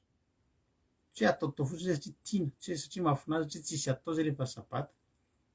Fa alohan'ny zavatra rehetra dia didy io.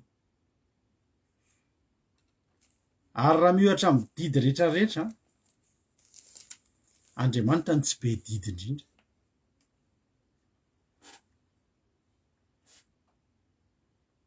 Fa zay kely tenenin'Andriamanitra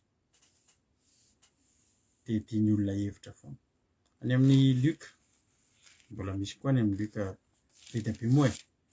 Jesosy tena nitandrina andro sabata ary raha kristianina tsika dia tokony hitandrina andro sabata. Lika toko fahaefatra andininy fahaenina ambin'ny folo. Ary tonga tao Nazareta izay nabe azy izy ary araka ny fanaony dia niditra tao amin'ny sinagoga tamin'ny andro sabata izy ka nitsangana mamaky teny nanoasan'Andriamanitra zany. Araka n'inona hono? Araka ny fanaony. Tsy hoe zava-baovao amin'i Jesosy zany, tsy zava-baovao tamin'ny mpianatra, tsy zava-baovao tamin'ny Isaia, tsy zava-baovao tamin'ny Davida, fa satria efa zay no napetrak'Andriamanitra. Rehefa sabata dia mitsahatra dia nandeha ho azy. Dia hoy tena hoe araka ny fanaony. Ary raha vakintsika ny Ezekiela hoe verset be dia be mantsy nareo. Ezekiela 20.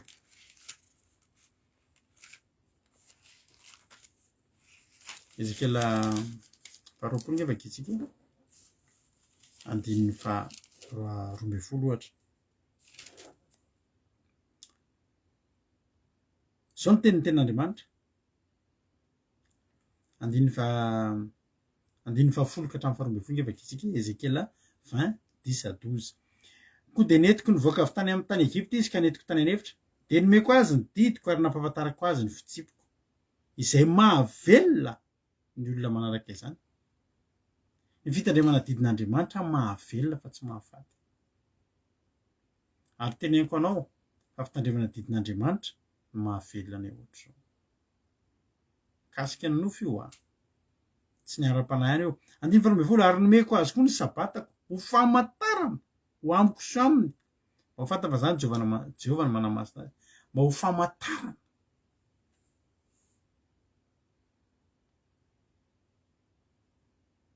Zay taloha rehefa manao skoto zay dia manao kilalao. Dia zay manana folara. Dia iny folara misy ino milaza zany? Misy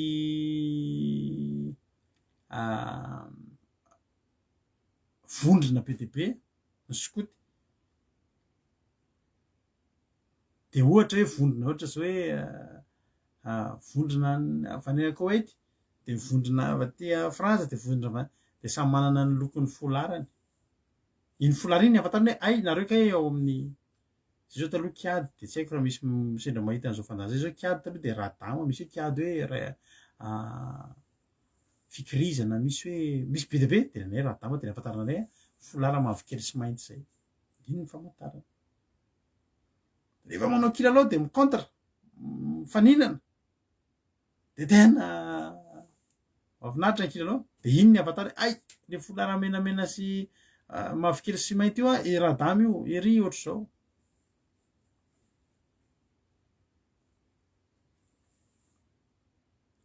Zao ry havana malala. Misy famantarana. Teneniko anareo ty zavatra ty. Ny mpanendaka, ny mpangarongaro paosy ireny dia misy zavatra ifankafantarana izy ireny. Zaho tsy nanana namana ohatr'ireny taloha. Zany mahatonga na tsy mety voendaka izany mihitsy ny ahy taloha satria fantatro ny fomba fiadan'ny mpanendaka ary za vao mijery gaga mampionona taloha fa vao mandeha amin'ireny fiandrasana bus dia teneniko azy daholo. Itsy mpanendaka, ery mpangaro paosy, ery ohatr'izao. Fantatro. Rehefa mahita ianao olona lehilahy dia manao asiany vernis ny tanany, reto akiky kely reto. Sy io akiky be io asiany vernis, ndraindray vernis grenat, ndraindray vernis mainty, tsy dia vernis le atao style ireny. Ireny zavatra ireny misy dikany dia ifankafantarana mpangaro paosy ireny. Tadidisy manomboka raha mandeha taxi be ianao ka misy olona mitazona amin'ny fitainy dia misy vernis ny tanany ty akikeliny ty. Dia iny famantarana iny ary misy antony anaovana an'ireny. Misy fifankafantarana eo amin'ny samy olona. Ny LGBT zao hitanao sarim-bavy sy ny sisa manana famantarana izy. manana le couleur arc-en-ciel ifankafatarana an'izao. Misy fankafatarana. Misy fomba fijery ifankafatarana. Misy taloha zay manay taxi be de misy mpangaro paosy de mifankalala amiko de misy olona eo akaikiny de olona iny efa fantatro de io de taviny aronona paosy de misy fomba fijery koatra zay de misy fomba fijery zay de efa fantany mifankalala hoe zaho tsy mpangaro paosy oka zava aloha fa za naditra de nifanerasera tamin'olona ohatr'ireny fanerasera tamin'olona ohatr'ireny de haiko ny zavatra de afatany hoe azaky tian'io fa havana io nanamana ry havana Andriamanitra zavatra ray no famantarana ahafantaran'Andriamanitra ny olony de zay ny teneniko anao mety choquer ny sasany aminareo ty teny ty nefa tenin'Andriamanitra fa tsy tenin'ny Rado Rakotsalama tsy boky nosoratako ty baiboly ty fa Andriamanitra tena niteny fa nomeko azy koa ny savatako famantarana ho amiko sy aminy.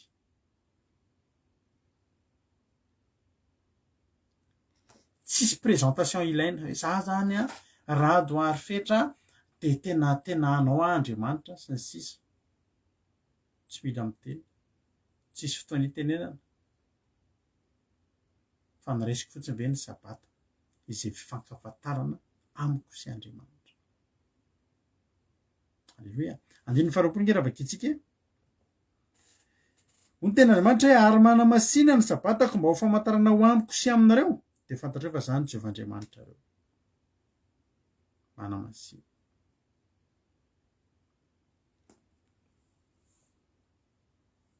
Manomboka androany andramo tena mihitsy andramoka izaho. Andramoka izaho fotsiny aloha. Zay zao nge revana araka ny teniko taminao hoe 5 taona amin'ity volana mars ty zay manomboka nitandrina sabata zany. Tsy te hiala mandraky ty ny androany. Za rehefa laka misy ohatr'izao de tonga ato an-trano de efa ozy mantsy amin'ny vady aman-janaka vita ny semaine ny data satria za rehefa anatin'ny semaine tsy miasa ny zoma hariva de raha pitsy ny asako miasa maraina sisa tapakandro maraina de vita ny asako de inona am'izay ny apoko anomana sabata iomakomana hiditra am'izany andro sabata de ny anay fitainy daholo ny zavatra rehetra ny zoma hariva sabata tsy manao an'izany tsony zay tsy manao ninona tsoa zay rehefa sabata tsy hoe sabata zay vao andeha hanenjika an'izao fivorim-pianakaviana fety inona mariazy tsy manao an'izany zay. Ny zavatra masaka tomponay de inona anomana sabata eo amin'Andriamanitra tsy hoe tsy mihaona amin'Andriamanitra aho rehefa ohatr'izao fa misy rendez-vous fifankafatarana fifankalalana rendez-vous tena hoe fifanakekezana am-po mba handramoka izao. Hoy zany za mba te hanandrana an'izany mandefasa ianao MP amiko amin'ny sabata maraina rehefa anatin'le fandarina ataontsika iny za hoe mba hanaraka commencement de mba manandramo andao ianao manana zoom ianao de andao mba hiaraka aminay de ampidirana anaty zoom ianao manomboka amin'ny amin'ny folo sasany amin'ny 1 sasany de ho hitanao hoe ohatrany ahoana zany zavatra atao zany rehefa sabata fa mahafinaritra zay efa hatramin'izay efa nanomboka nitandrina amin'ny sabata ka zay matsy be mpafantatra be taloha mivarotra tomobila tany Madagasikara tsisy tsy malala fa rehefa zoma hariva manomboka eo amin'ny 5 eo midy io vavahadina io rehefa midy io de midy de tsy mampiditra an'izaniza tsony zay. Tsaroako foana lehilahy anankiray zay avy any Ambatondrazaka tamin'izany hijery topia de entin'ny mpanera teo an-tokotany teo an-tranonay andro sabata maraina zay andeha hivavaka hiainga trano izy mandondona anao mba mety amiko izy tomobily izy fa mba hovidiako tondra vola amin'ny arony izy tamin'izay toy zay tsy raha riva na rapitso rehefa vita sabata na rapitso fa zay mitandrina andro sabata tsy natao andro fiasana ny andro androany de izy mantsy anay tena tsa io sisy tena maika ody fa raha tsy resinao ty voliko ty de tady tôbila hafa zay koa nefa amin'io mila vola tena mila vola fa zao ny tenenay andala meo olona raha ohatra misy tôbila hitanao any fa zay mitsahatra rehefa ohatr'izao ny antony de zao Andriamanitra tena ny misy hoe mana masina ny andro sabata rehefa mitsahatra de mitsahatra fa tsy hoe mitsahatra nefa rehefa misy vola miditra de hiasa indray ianao tsy ozy daholo mpanera tam'izay fotsitrareo hoe olona io manina raha raisina vetivety de menazy tôbila ny zomary no miko zomary ivany tsisy vavady mivoa tsisy tôbila mivoaka zany intsony satria efa zay te hifankalala amin'Andriamanitra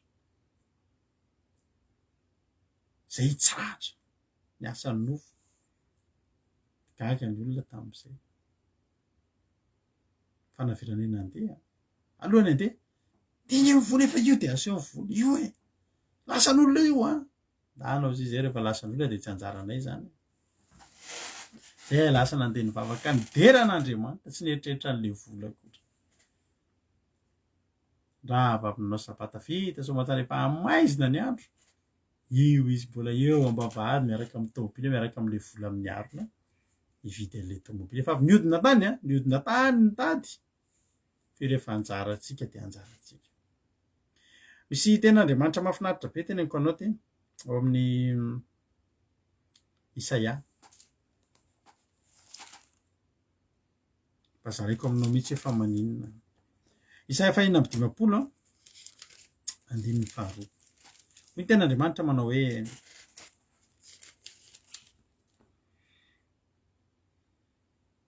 ny soramany de anatra ho amin'ny fitanana ny marina sy ny fitandremana ny sabata ary toko ho an'ny proselita sy ny onoka averiko le soramandry anatra amin'ny fitanana ny marina baiboly le miteny io misy marina de misy diso tadidio zany manomboka androany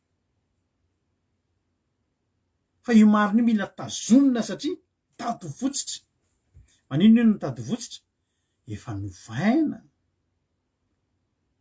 ny fotoana sy ny andro de natao lasa lahady ny andro fiankofana de manomboka me ohatr'izay daholo ny olona de hoy ny tena anatra ny amin'ny fitanana ny marina marina ty zavatra ho tandremany ty sy ny fitandremana ny sabata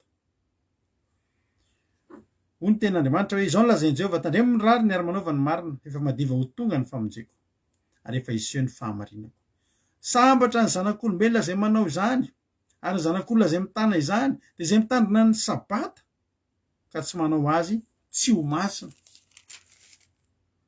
sady miaro ny tenany tsy hanao zay ratsy akory manina hony sambatra fantatra hoe zany izy sambatra ozy izy zanak'olombelona zay manao izany ary ny zanak'olona zay mitana izany mitana inona ary de zay mitandrina ny sabata ka tsy manao azy tsy ho masina ho anay io masina tena masina andininy fahenina Andriamanitra misy miteny natokana ho an'ny jiosy re zany fa tsy atsika andininy fahenina amin'ny Isaia 5:20 ary ny hafa firenena zay efa manaiky an Jehovah mba hanompo azy isika ngeny hafa firenena sy ho tiany anaran'i Jehovah mba ho mpanompony de zay rehetra mitandrina ny sabata ka tsy manao azy tsy masina sady mitana ny fanekeko manina hony ny hafa firenena isika ny hafa firenena zay efa manaiky raha manaiky an Jehovah zany anao ka manaiky an Jehovah hanompo azy ary raha tiany anaran'i Jehovah anao ka mba ho tonga ho mpanompony de hoy ny ten'Andriamanitra zay rehetra mitandrina ny sabata ka tsy manao azy tsy masina sady mitana ny fanekeko de atao inony andininy fafito mahafinaritra be de hoentiko any tendrombohitro masina ka ampifaliako ao an-tranoko fivavahana ny fanatitra hodorana sy ny fanatitra hafalatsadra de akasitrahany eo ambonin'ny alitarako fa ny tranoko atao hoe trano fivavahana ho an'ny firenena rehetra mitondra antsika ny tendrombohitra masina ry avana ny fitandreman'andro sabata mitondra antsika mibata antsika Halleloia.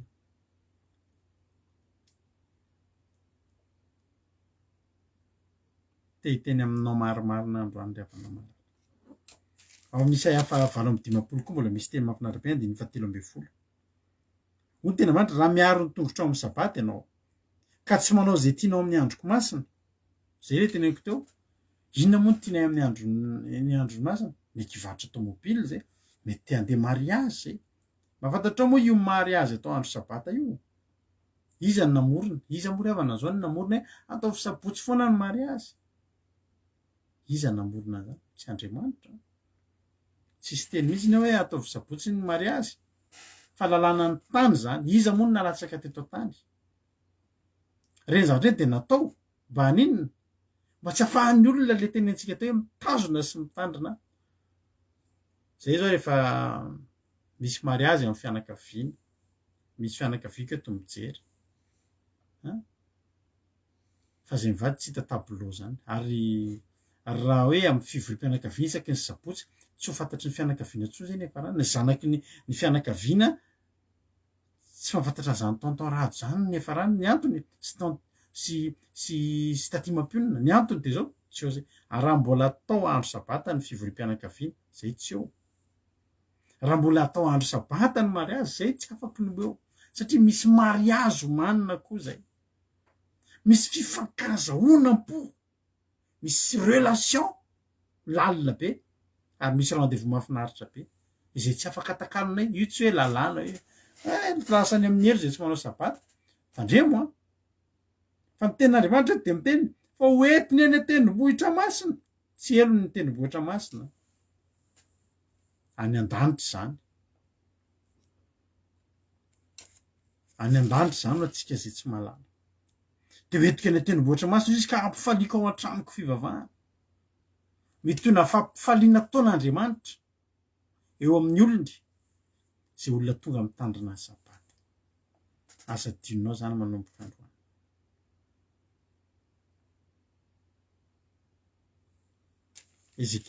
Exodosy. Efa nivakiko teo moa le Exodosy 20:1-12.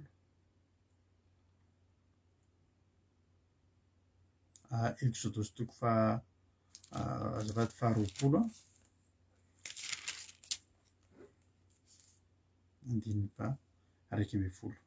Fa eny mana nanaovan'i Jehovah ny lanitra sy ny tany sy ny ranomasina mba amin'izay rehetra aminy dia nitsara izy tamin'ny andro fahafito. Izany no nitahian'i Jehovah ny andro sabata sy nanamasinany azy. Ny sabata dia tena fitsarana, fampidinana, fanitsanana ny zavatra rehetrarehetra. Misy fotoana tsika reraka mandalo ady sy ny sisa eo amin'io sabata iny hanajanonana ametrahana ny reneta mavesatra iny. Eo ihany koa ny hanomezana antsika hery hiatrehantsika re. Ary mahafinaritra Andriamanitra isan-kerinandro ny sabata natao fa tsy isam-boly. Satria maninona? Satria ny autonomie antsika raha tômôbily tsika dia ny autonomie an'ny réservoir antsika herinandro ihany. Ampy tsara ao anatin'ny herinandro ianao miasa mandalo ady ninona. Fa ny herin'ny raisinao tamin'ny sabata efa ampy hiatrehanao an'izany. Halleloia. Ary izaho no tianao ianao raha manandra ny indray mandeha ianao dia tsy te hiala intsony. Zany Andriamanitra teteny amintsika rehetrarehetra. Hoy ny tena Andriamanitra asy manao fitoerana masina ho ahy izy dia honony eo aminy. Tianao ve Andriamanitra honona eo aminao ary havana malala? Fa io zavatra io dia mikasika zavatra maromaro be fa tsy maromaro. Hoy ny tena Andriamanitra rehefa nentsika teo tany amin'ny torindrina vavintsika Serina teo. Tany amin'ny sabata ka raha zao fitoerako masina ho Jehovah.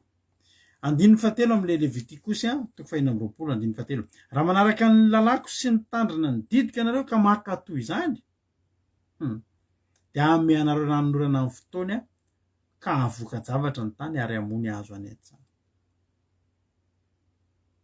Loza zany men'Andriamanitra orana tsy amin'ny fotoanany. Ny rano efa miakatra mbola orana nomena dia tondraka ny rano. Vaky betsiboka, vaky sisony, tondra-drano indray izy. Tsy orana amin'ny fotoana zany. fa hoan'ny olona anankiray mitandrina ny didin'Andriamanitra dia orana amin'ny fotoanany. Tena ilainao mihitsy ny orana tonga aminao. Zay le hoe tsy manana zava-mahory, tsy ory ny zava-tsoa. Tsy hoe tsy ory orana, fa misy fotoana tsy avy ny orana satria mbola tsy ilaina. Fa amin'ny fotoana ilaina, orana amin'ny fotoanany. Ary dia ity tena mahafinaritra be, 5, ny taom-pivelezanareo dia ho tratry ny taom-piotazam-boloboka, ary ny taom-piotazam-boloboka dia ho tratry ny taom-pamafazana. Dia inona ianareo ka ho voky ary andro fahizay ny tanao zany? Inona moa zany? Ny eo tsy lany, ny eo tonga ihany. Ny eo tsy lany, ny eo tonga ihany. Tsy avelan'Andriamanitra mahandro fotsy. Tsy avelan'Andriamanitra tsy manan-kohanina. Tsy avelan'Andriamanitra tsy manana ninina, fa manana ambom-bava. Ny anina sahaza. Mba andramo ry havana, andramoka izaho. Mety tsy mbola nisy nyresaka anao an'izany. Ilainao hatramin'izay vao meny hoe sabata dia izany hoe hay. Zay taloha tamin'ny vao fantatry ny fianakaviana tamin'izany hoe hitandrina sabata, nikorotana ho aho, ohatr'indreny hoe lasa nanompo sampy. Fa za miteny anao fa ny fitandremana andro sabata, fidirana lalina miaraka amin'Andriamanitra. Fambolena fiarahana matotra sady lalina amin'Andriamanitra. Lavalava amin'ny fotoanantsika androany satria tena tiako. Alleloia. Tena tiako. Maniry ahako. Raha mba tena hoe ho resy lahatra amin'izany ianao. Ry havana malalako. Tsy andro alahady ny andro fitsarana. Amperora no namorona an'izany dia nampidirina tao anatin'ny fivavahana izay navilin'ny fivavahana katolika fa ilana tsiny. Ary tazoma hatramin'izao ary nareo nge ahita ny ange dia izao foana e. Raha androany nareo vao naheno an'izany dia ny anazy izao foana na zavatra teneniko anareo. Ohatran'izay niteny taminareo hoe ry havana aza manao vaksiny ianareo. Fa mitondra antsika mankany amin'ny fametrahana ny mariky ny bibidio dia misy ny heno anay isorana anareo, misy ny meme anay. Dia izay tena tsy olana mihitsy ilay mehezana. Ny antony dia izao hifankahita eto tsika. Tena hifankahita. Mifampijery tsika, hifampitazana. Ary ny zavatra tena atahorana ho avy ny fotoana hifampitazana ihany koa tsika amin'ny fiainana mandrakizay fa misy lavaka tsy hitanoano manasaraka. Ka io ilay zay miteny ohatr'izao dia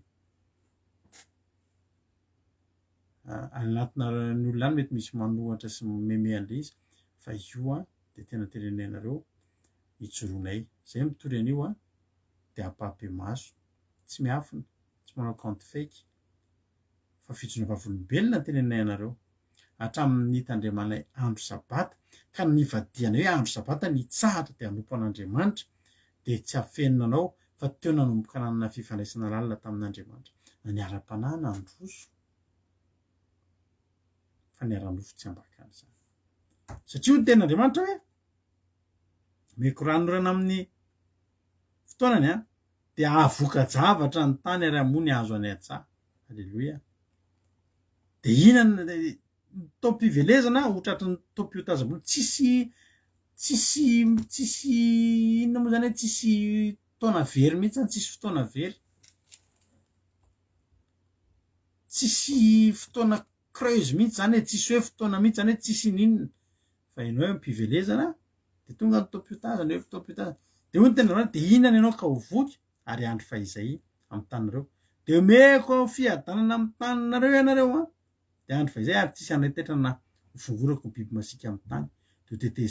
Ary tsy ho tetezi sabatra ny taninareo. Dia hanenjika amin'ny fahavalonareo ianareo aka ho lavitsabatra eo anoloanareo izy. 5 ary ny 5 aminareo hanenjika 100 izany hoe lasa mahery be mihitsy ianao. Ny 5 aminareo hanenjika ny 100 ary ny 100 aminareo hanenjika ny 100 alina ary fahavalonareo ho lavitsabatra. Mety mbola isoke anareo koa zavatra teneniko ity nefa fahatsapanatsapana maheno ny hoe ny 5 aminareo hanenjika ny 100 vao nanomboka ny tandronandro sabata izay dia manomboka feno tenin'Andriamanitra dia manomboka nanana hery ara-panahy izay tsy nananana taloha. Ary za tenanao miala tsiny fa raha miheno ianao toritenin'olona mitandrina andro sabata dia to dia miavaka amin'ny toritenin'olona tsy mitandrina andro sabata. Satria maninona?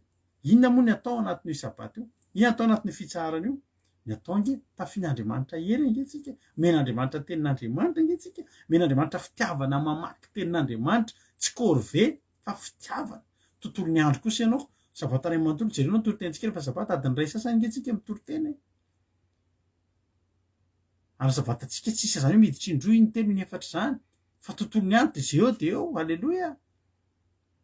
Tontolo ny andro tsika eo foana, de finaritsika mijery sy mandinika ny tenin'Andriamanitra. De tena aminao ry havana malala, maniry mba ho sambatra ianao.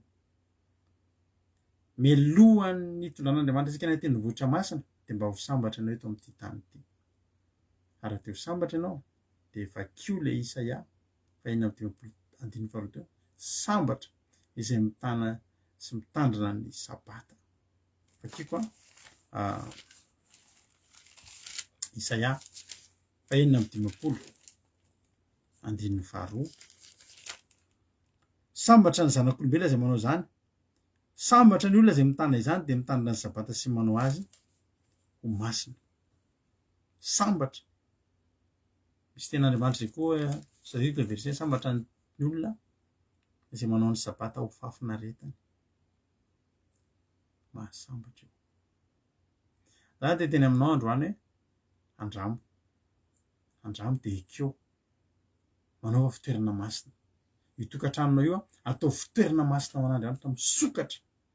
Rehefa sabata hamasino angio ho hitanao zany fanan'Andriamanitra hamangy anao ao anatin'ny tokantranonao zany. Mino fa voarainao zay hafatra lavalava fa satria ny toriteny ohatr'izany moa ry havana tsy afaka atao toriteny fominy satria misy zavatra maro mifampiankina aminazy. Be dia be ny zavatra tenen'ny olona amin'izao fotoana izao satria tsy sabata intsony. Jesosy io sabata io tsy andro fa olona. Zay havana malala maninona antsika mitady zavatra lalina be ohatr'izany efa omen'Andriamanitra zavatra kelikely hoe amin'ny andro fafito de mitsahatra. Zany sabata zany tsy andro zany fa olona. Jesosy tompon'ny sabata. Fa ny andro sabata dia andro. Tahaka ny hoe zoma, lakamisy, ny lahady sy ny latsinainy. Fa andro natao hitsahara. Fa raha olona io dia tamin'izany Jesosy Andriamanitra dia fanteny hoe dia tamin'ny andro fa Jesosy dia nitsahatra Andriamanitra. Andro fafito ny teneniny dia ny andro sabatan'i Jehovah. Satria Jesosy, tsika mivavaka lahady satria Jesosy nitsangana andro lahady. Jeny nitsangana andro lahady izy fa tsy midika akory zany Andriamanitra ny teneny dia mitsahara indray ary nareo fa andro lahady. Betsaka ny zavatra tiana tenena mantsy ny zavatra rehetrarehetra rehefa hoerina dia misy afaka asiana verset. Fa isika eto zavatra mahafinaritra antsika, nareo aza salasala mihitsy manontany anay. Tsika zao tsy mihinana zava-padina, mitandrina andro sabata. Dia rendretrrehetra iny azonareo anontaniana anay na dia ataoko eo ary tsy maninona fa omenanao ny verset. Na dia ny verset rehetrarehetra ilaina anazavana an'ilay zavatra teny ohatra hoe tsy mihinana zava-padina dia ny mihinana aza manamavy ny tsy mihinana. Tsisy idirany mihitsy zany. Fa ny zavatra resahana amin'ireny dia eo amin'ny olona izay tamin'izany andro zany. Ny sasany nanapa-kevitra ny hihinan-kena, ny sasany nanapa-kevitra ny hihinana zava-maniry fotsiny, végétarien zany. Dia mifampijerijery mifanamelika nareo kosa dia mihinana akoho kely mampalelika iny dia mbola vononareo koa dia hohaninareo. Tsy anareo mihinana anana ohatra anay. Dia ny sasany ireny teny nareo olona tsy mahay miadana mihitsy efa men'Andriamanitra antsika ny anjakany Adamaseva ny biby fiompy, ny biby sy ny ranomasina sy eto tany dia tsy mihinana fa tsy hohanana kely io nareo. Dia hoy ny tena voalohany aza manameloka, aza manamavo, aza manameloka. Betsaka fa tsy izay intsony moa resahantsika eto androany. Androany ampianarina anao ny sabata. Dia tena maniry aho hoe mba hisokatra amin'izany ianao. Raha te hitandrina andro sabata ianao dia rapitso fitaovana zareo dia manomboka rapitso arivo isika mitsahatra. Dia amin'ny sabata ange amboary ny programanao hoe amin'ny sabotsy ho avy izao hoe za Jesosy mba amboary ny programako. Tena mangataka mihitsy aminareo ireo hoe nareo zao misy olona tokony tena hizahatra tena tsy maintsy atao rehefa sabata. Fa teneno nge androany angatao famantarana hoe Jesosy za hoe Jesosy mba te hitandrina andro sabata zany fa mba amboary eo jesosy ny programako hoe fa raha amboarinao ny programako e de hitandrina sabata de araka amin'ny rahalarahado hitandrina sabata anaty zoom fa tena teneko anao garantisevako aminao fa tena ho alamin'Andriamanitra zany raha zay famantarana ohatrany ilainao satria ny tanjon'Andriamanitra de ny atonga antsika ho tonga eo aminy amin'ny andro sabata eo ary ny tanjona de ny hitondra antsika ho any an-tendrombohiny masina. Mahery ianao ho ten'Andriamanitra ny ianao mba tiako ahitanao ho sambatra amin'ny alalan'inona amin'ny alalan'ny fitandremanao ny andro sabata fanaovanao ny sabata ho fafinaretanao de anamasina izany andro zany isika rehetrarehetra fa fifaliana io ary fahasoavana ary tena hoe tombotsoa tena hoe fahasoavana tena hoe privilège sy nisy ohatr'izany hoe tsika zao men'Andriamanitra rendez-vous ngezabe ohatr'izany ionana aminy sy fankafantarana aminy de amin'ny andro anankiray de ny andro sabata io de tahiny tompo ary tsika rehetra de mahery ndeha ataontsika tiritiri fa misy didin'Andriamanitra ohatr'izao moa toriana ane mampangidy hitsofina ny olona de faranantsika amin'ny tirity foana izy matetika de am'izay tafiditra tsara ny sitraponao tompo maheresitsika rehetrarehetra sotranao nahatra ny hatrany farany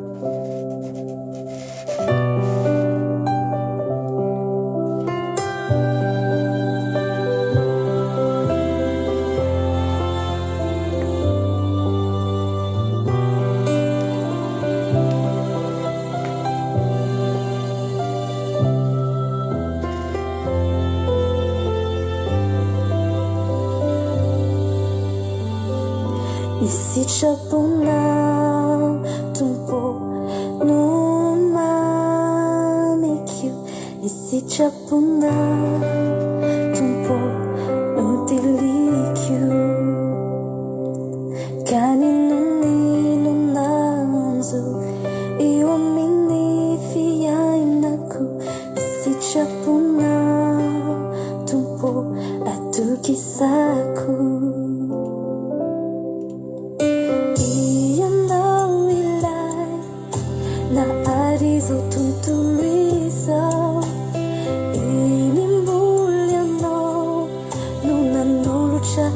Zanakau sachi tsarina tena tsarina sachi tiayana tinoloja kanisitrapona tumpo numamikyu isitrapona tumpo nudelikyu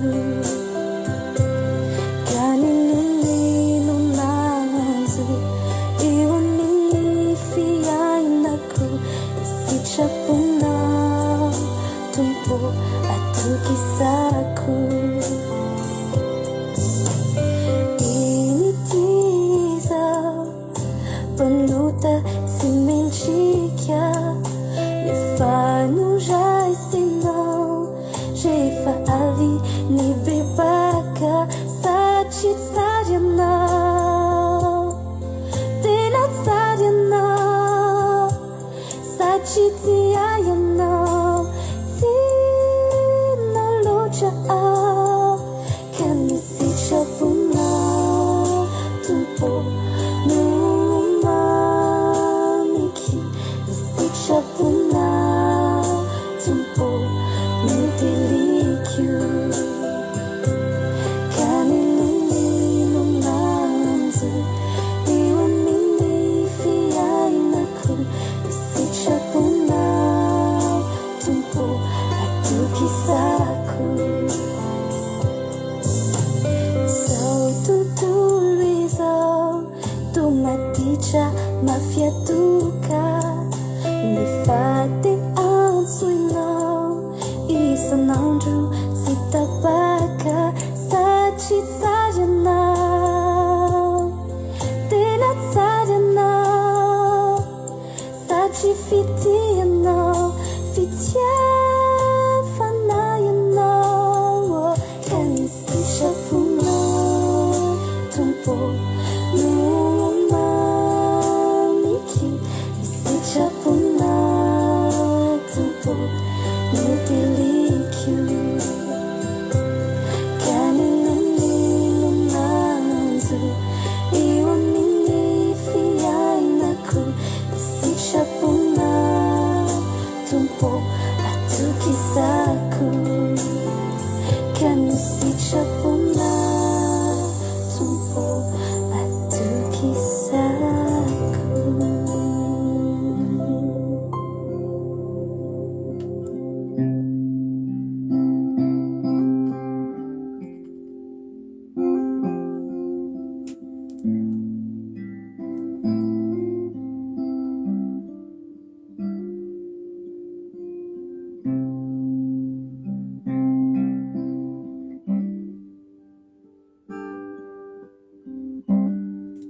antsika vavaka izany toriteny zany sy zany zany riavana malala dia andaontsika iara hiteny hoe Jesosy malala ao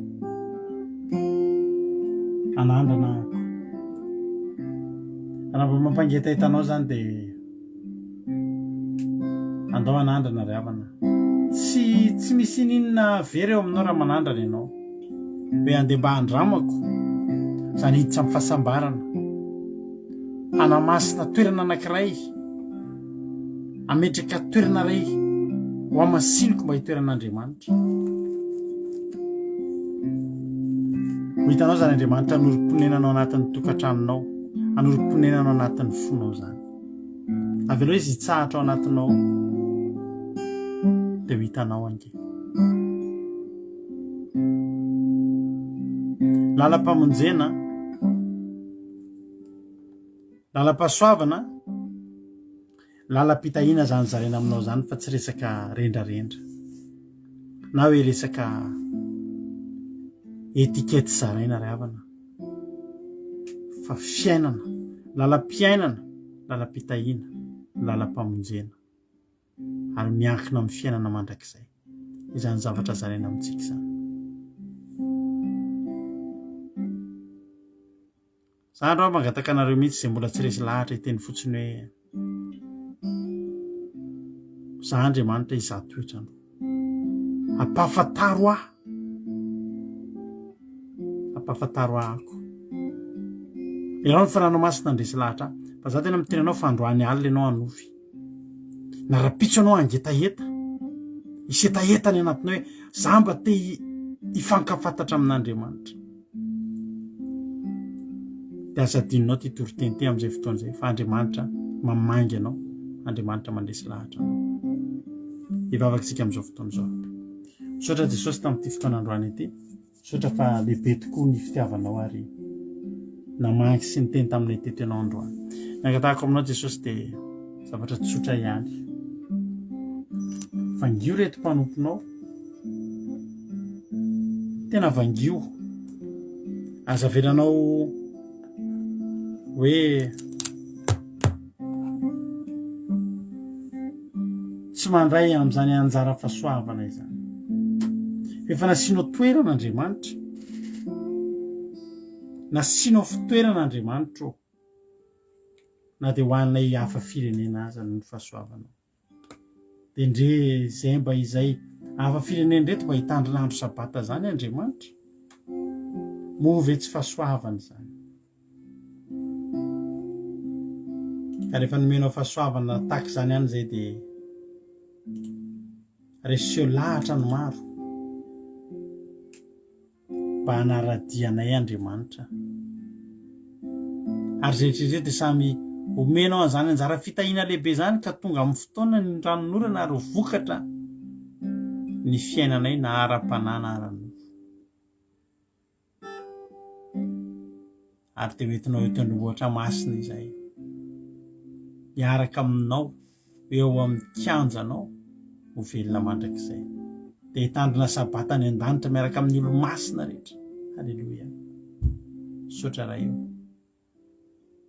tehirizy izany toriteny izany mba voatahiry anatin'ny tsirairay avy ny voa rehetra izay nafafy teto androany Andriamanitra tsisy voatsaingiko ny devoly izay mpihinana ny voafafy fa samy amoa avy zato eny am-pony tsirairay avy izany teny izay nafafy izany androany ho voninahitra ny anaranao rery zany matoka fanamasina fa hitetiny isa-tokantrano isam-batan'olona mihitsy ianao dia kasika ny fosiny sain'ny olona hatrany naty fanahin'ny olona dia ho betsaka ny resy lahatra ka rehefa ho avy ny sabata ho avy izao dia tsy mijery fandarina fotsiny ataon'izy ireo fa mitsahatra miaraka aminay mifankalala amin'Andriamanitra sotra raha eo sotra Jesosy aho halleloia amen hivavaka isika amin'izao fotoana izao a ny firenena ampandrotsika ny anabavintsika Erika rakika hivavaka ho an'ny firenena tahitompona anabavy Erika sain'i Jesosy pasitera dia sain'i Jesosy tsika tsara iaby izay mamarana ny fafaka fiandenana ny fiarity dia hiara hivavaka tsika maranana fotoana fa mifirenena ry Andriamanitra iray tsara indrindra mbola misaotra sy midera ary mankalaza ny anaranao indray izay amin'ny fialy ity. Misaotra Jesosy malala fa voatory teto indray ny teninao. Misaotra noho ny famindraponao anay tsirairay avy satria mbola noho ny famindraponao anay Jesosy malala mbola nampahanenao izany teny mamy izany miafatra tena hoe mamy sady mafonja izany izay nampitondrainao mpanomponao tamin'ny fialy ity. Mankasitraka indrindra dia Jesosy tena ilainay izany toriteny tsisy kilemy izany izay toriteny tena hoe mamoky ny ara-tanànay Jesosy satria maro taminay rehetra no Jesosy no efa tsy mitandrina izany amin'ny sabaty izany fa teto amin'izao toerana izao no nanitsinao anay na nampianaranao anay fa izany amin'ny sabaty izany dia tena ampy fitaharanao anao ary tena hoe ampy fahasambaranao anay tsirairay avy satria araka ny teninao teo hoe ny sabata no famantarana ho asy ho anao dia tena hoe famantarana tokoa Jesosy malala izany amin'ny sabaty izany ary izay tsirairay avy izay mitandrina izany dia tena nahatsapa fahasoavana nahatsapa fitahiana avy aminao satria teo mitahianao anay tsirairay avy satria mitandrina ny andronao izay tsy hoe nitereny izay fa tena nahatsapa izay hoe tena tsara no mitandrina ny andronao Jesosy malala dia mankasitraka indrindra mankasitraka no fitiavanao anay tsirairay avy ary matoa izany toriteny izany Jesosy malala mbola miverina voatoreto indray dia misy olona tena tianao iantefana amin'izany teny izany Jesosy malala mipialy ity ka nangatanay fanenao masina mihitsy ny tena irotsaka ibitsika any amin'ny tsirairay avy any anaty fony tsirairay avy mba handresy lahatra ny izy ireo ary tena hoe toetra ao am-pony izy ireo izany teny izany tsy ampangivitsy fofona izay mienty Jesosy tena hoe ampifony ara-panahiny tsirairay avy ampandin-tena ny tsirairay avy ka tena hoe mitandrina izany amin'ny sabata masinao izany Jehovah ary tena hoe akatohan' izany teninao izany hitandrina ny didinao dia misaotra indrindra Jesosy malala tena tao tena mitsatoka tena tao fonay izany voatahiry etỳ anatinay ka hamoza ato aveny etỳ anatinay izany teny mamy avy aminao izany dia nangatanay Jesosy ny tena hoe hijerenao manokana tsirairay avy izay indrindra izay hiatefany izany teny izany Jesosy dia ianao Jesosy hijery an'ireny olona tsirairay avy ireny fa matoa izay mbola tafavory teto dia misy tena hoe tena tianao hiatefana ary tianao izay tena mbola hitandrina bebe koa ny sabata masinao Jesosy malala ka ankehitriny izay Jesosy dia mbola tondram-bavaka indray amin'ny firenenay tsisy miafina aminao izany firenenay izany Jesosy malala fantatrao no momba ny firenenay eny Jesosy malala maro miady atrehanao anatin'ny firenenay iny no inona no tsy fitandremana ny teninao Jesosy malala no tsy fankatoavana ny didinao satria maro Jesosy andreny kristianina ao amin'izany firenenay izany fa mbola mbola mandeha amin'ny lalany diso mbola tsy mankatoy izay lazainao ka androany izay Jesosy tena mangataka amin'ny famindraponao tena hirotsaka amin'izany firenena izany mba hikasika amin'ny vahoaka malagasy ampifony vahoaka malagasy amin'ny ara-panahy Jesosy fa mbola rendremana tsy matotory ny fanahy vahoaka malagasy amin'izao fotoana izao Andriamanitra satria mbola variana amin'ny zavatra hafa mbola variana amin'ny fanompontsampy variana amin'ny fahotana maro samihafa Jesosy malala dia androany izay mangataka ny rahanao mangataka amin'ny fanahinao masina tena hoe hitoetra amin'izany firenena izany ary ambony fanampy ny malagasy mba tena hifoka teraka amin'ny ara-panahy Jesosy dia mangataka izay Jesosy nijerenao ny sambatan'olona ny olona mandalo ao anatin'ny adiny ny olona tena ao anatin'ny trabona amin'izao fotoana izao dia mpangiho izy ireny Jesosy mba tsy hoe variana fotsiny andray fanampiana sy ny hoe mitady zavatra etseroa fa tena hoe hitodika ny banjina anao ametraka amin'ny fiainan'izy ireny eo am-pelantananao satria matoa izany zavatra izany Jesosy miatra amin'ny firenenay dia ny fahotanay no mahatonga an'izany tianao izay vahoaka malagasy tena hoe hitodika aminao tena hoe ametraka amin'ny firenenay sy ny fiainanay vahoaka malagasy eo am-pelantananao dia izany Jesosy tsy nangatanay amin'izao ora sy fotoana izao na reny olona marary eny amin'ny reny arazavela hoe efa mba vao hitady ianao fa tena hoe amin'izao izy mbola marary na tsy ampiteny izao Jesosy dia kafy fanenao masina fa tena hitodika aminao dia mangataka ihany koa izay Jesosy ho an'ny fitondra fivavahana mba tena hoe asianao fifohazam-panahy lehibe mba tena hahitory ny fahamarinanao fa tsy hivavaka fotsiny amin'ny saim-patana izy ireo Jesosy malala na amin'ny eritreriny fa tena hoe hivavaka tena hoe hitory ny fahamarinanao sy andeha amin'ny lalam-barinao izy ireny, ary izy tena hoe anitsy ny finy rehetrarehetra mba tena hoe ahitandrina ny dikonao. Dia izay matoky Jesosy fa ianao mihaino vavakay isan'andro ny amin'izany firenena izany, fa tena hoe mijaly marary izany firenena izany ka mila fanasitranana avy aminao Jesosy, satria ianao rery ihany ny vahaolana, ianao rery ihany ny famonjena ahafahan'izany firenena izany ho afaka ao anatin'ny fatorana maro. Dia misaotra anao izay Jesosy any satria mbola afaka nanandratra an'izany vavaka izany.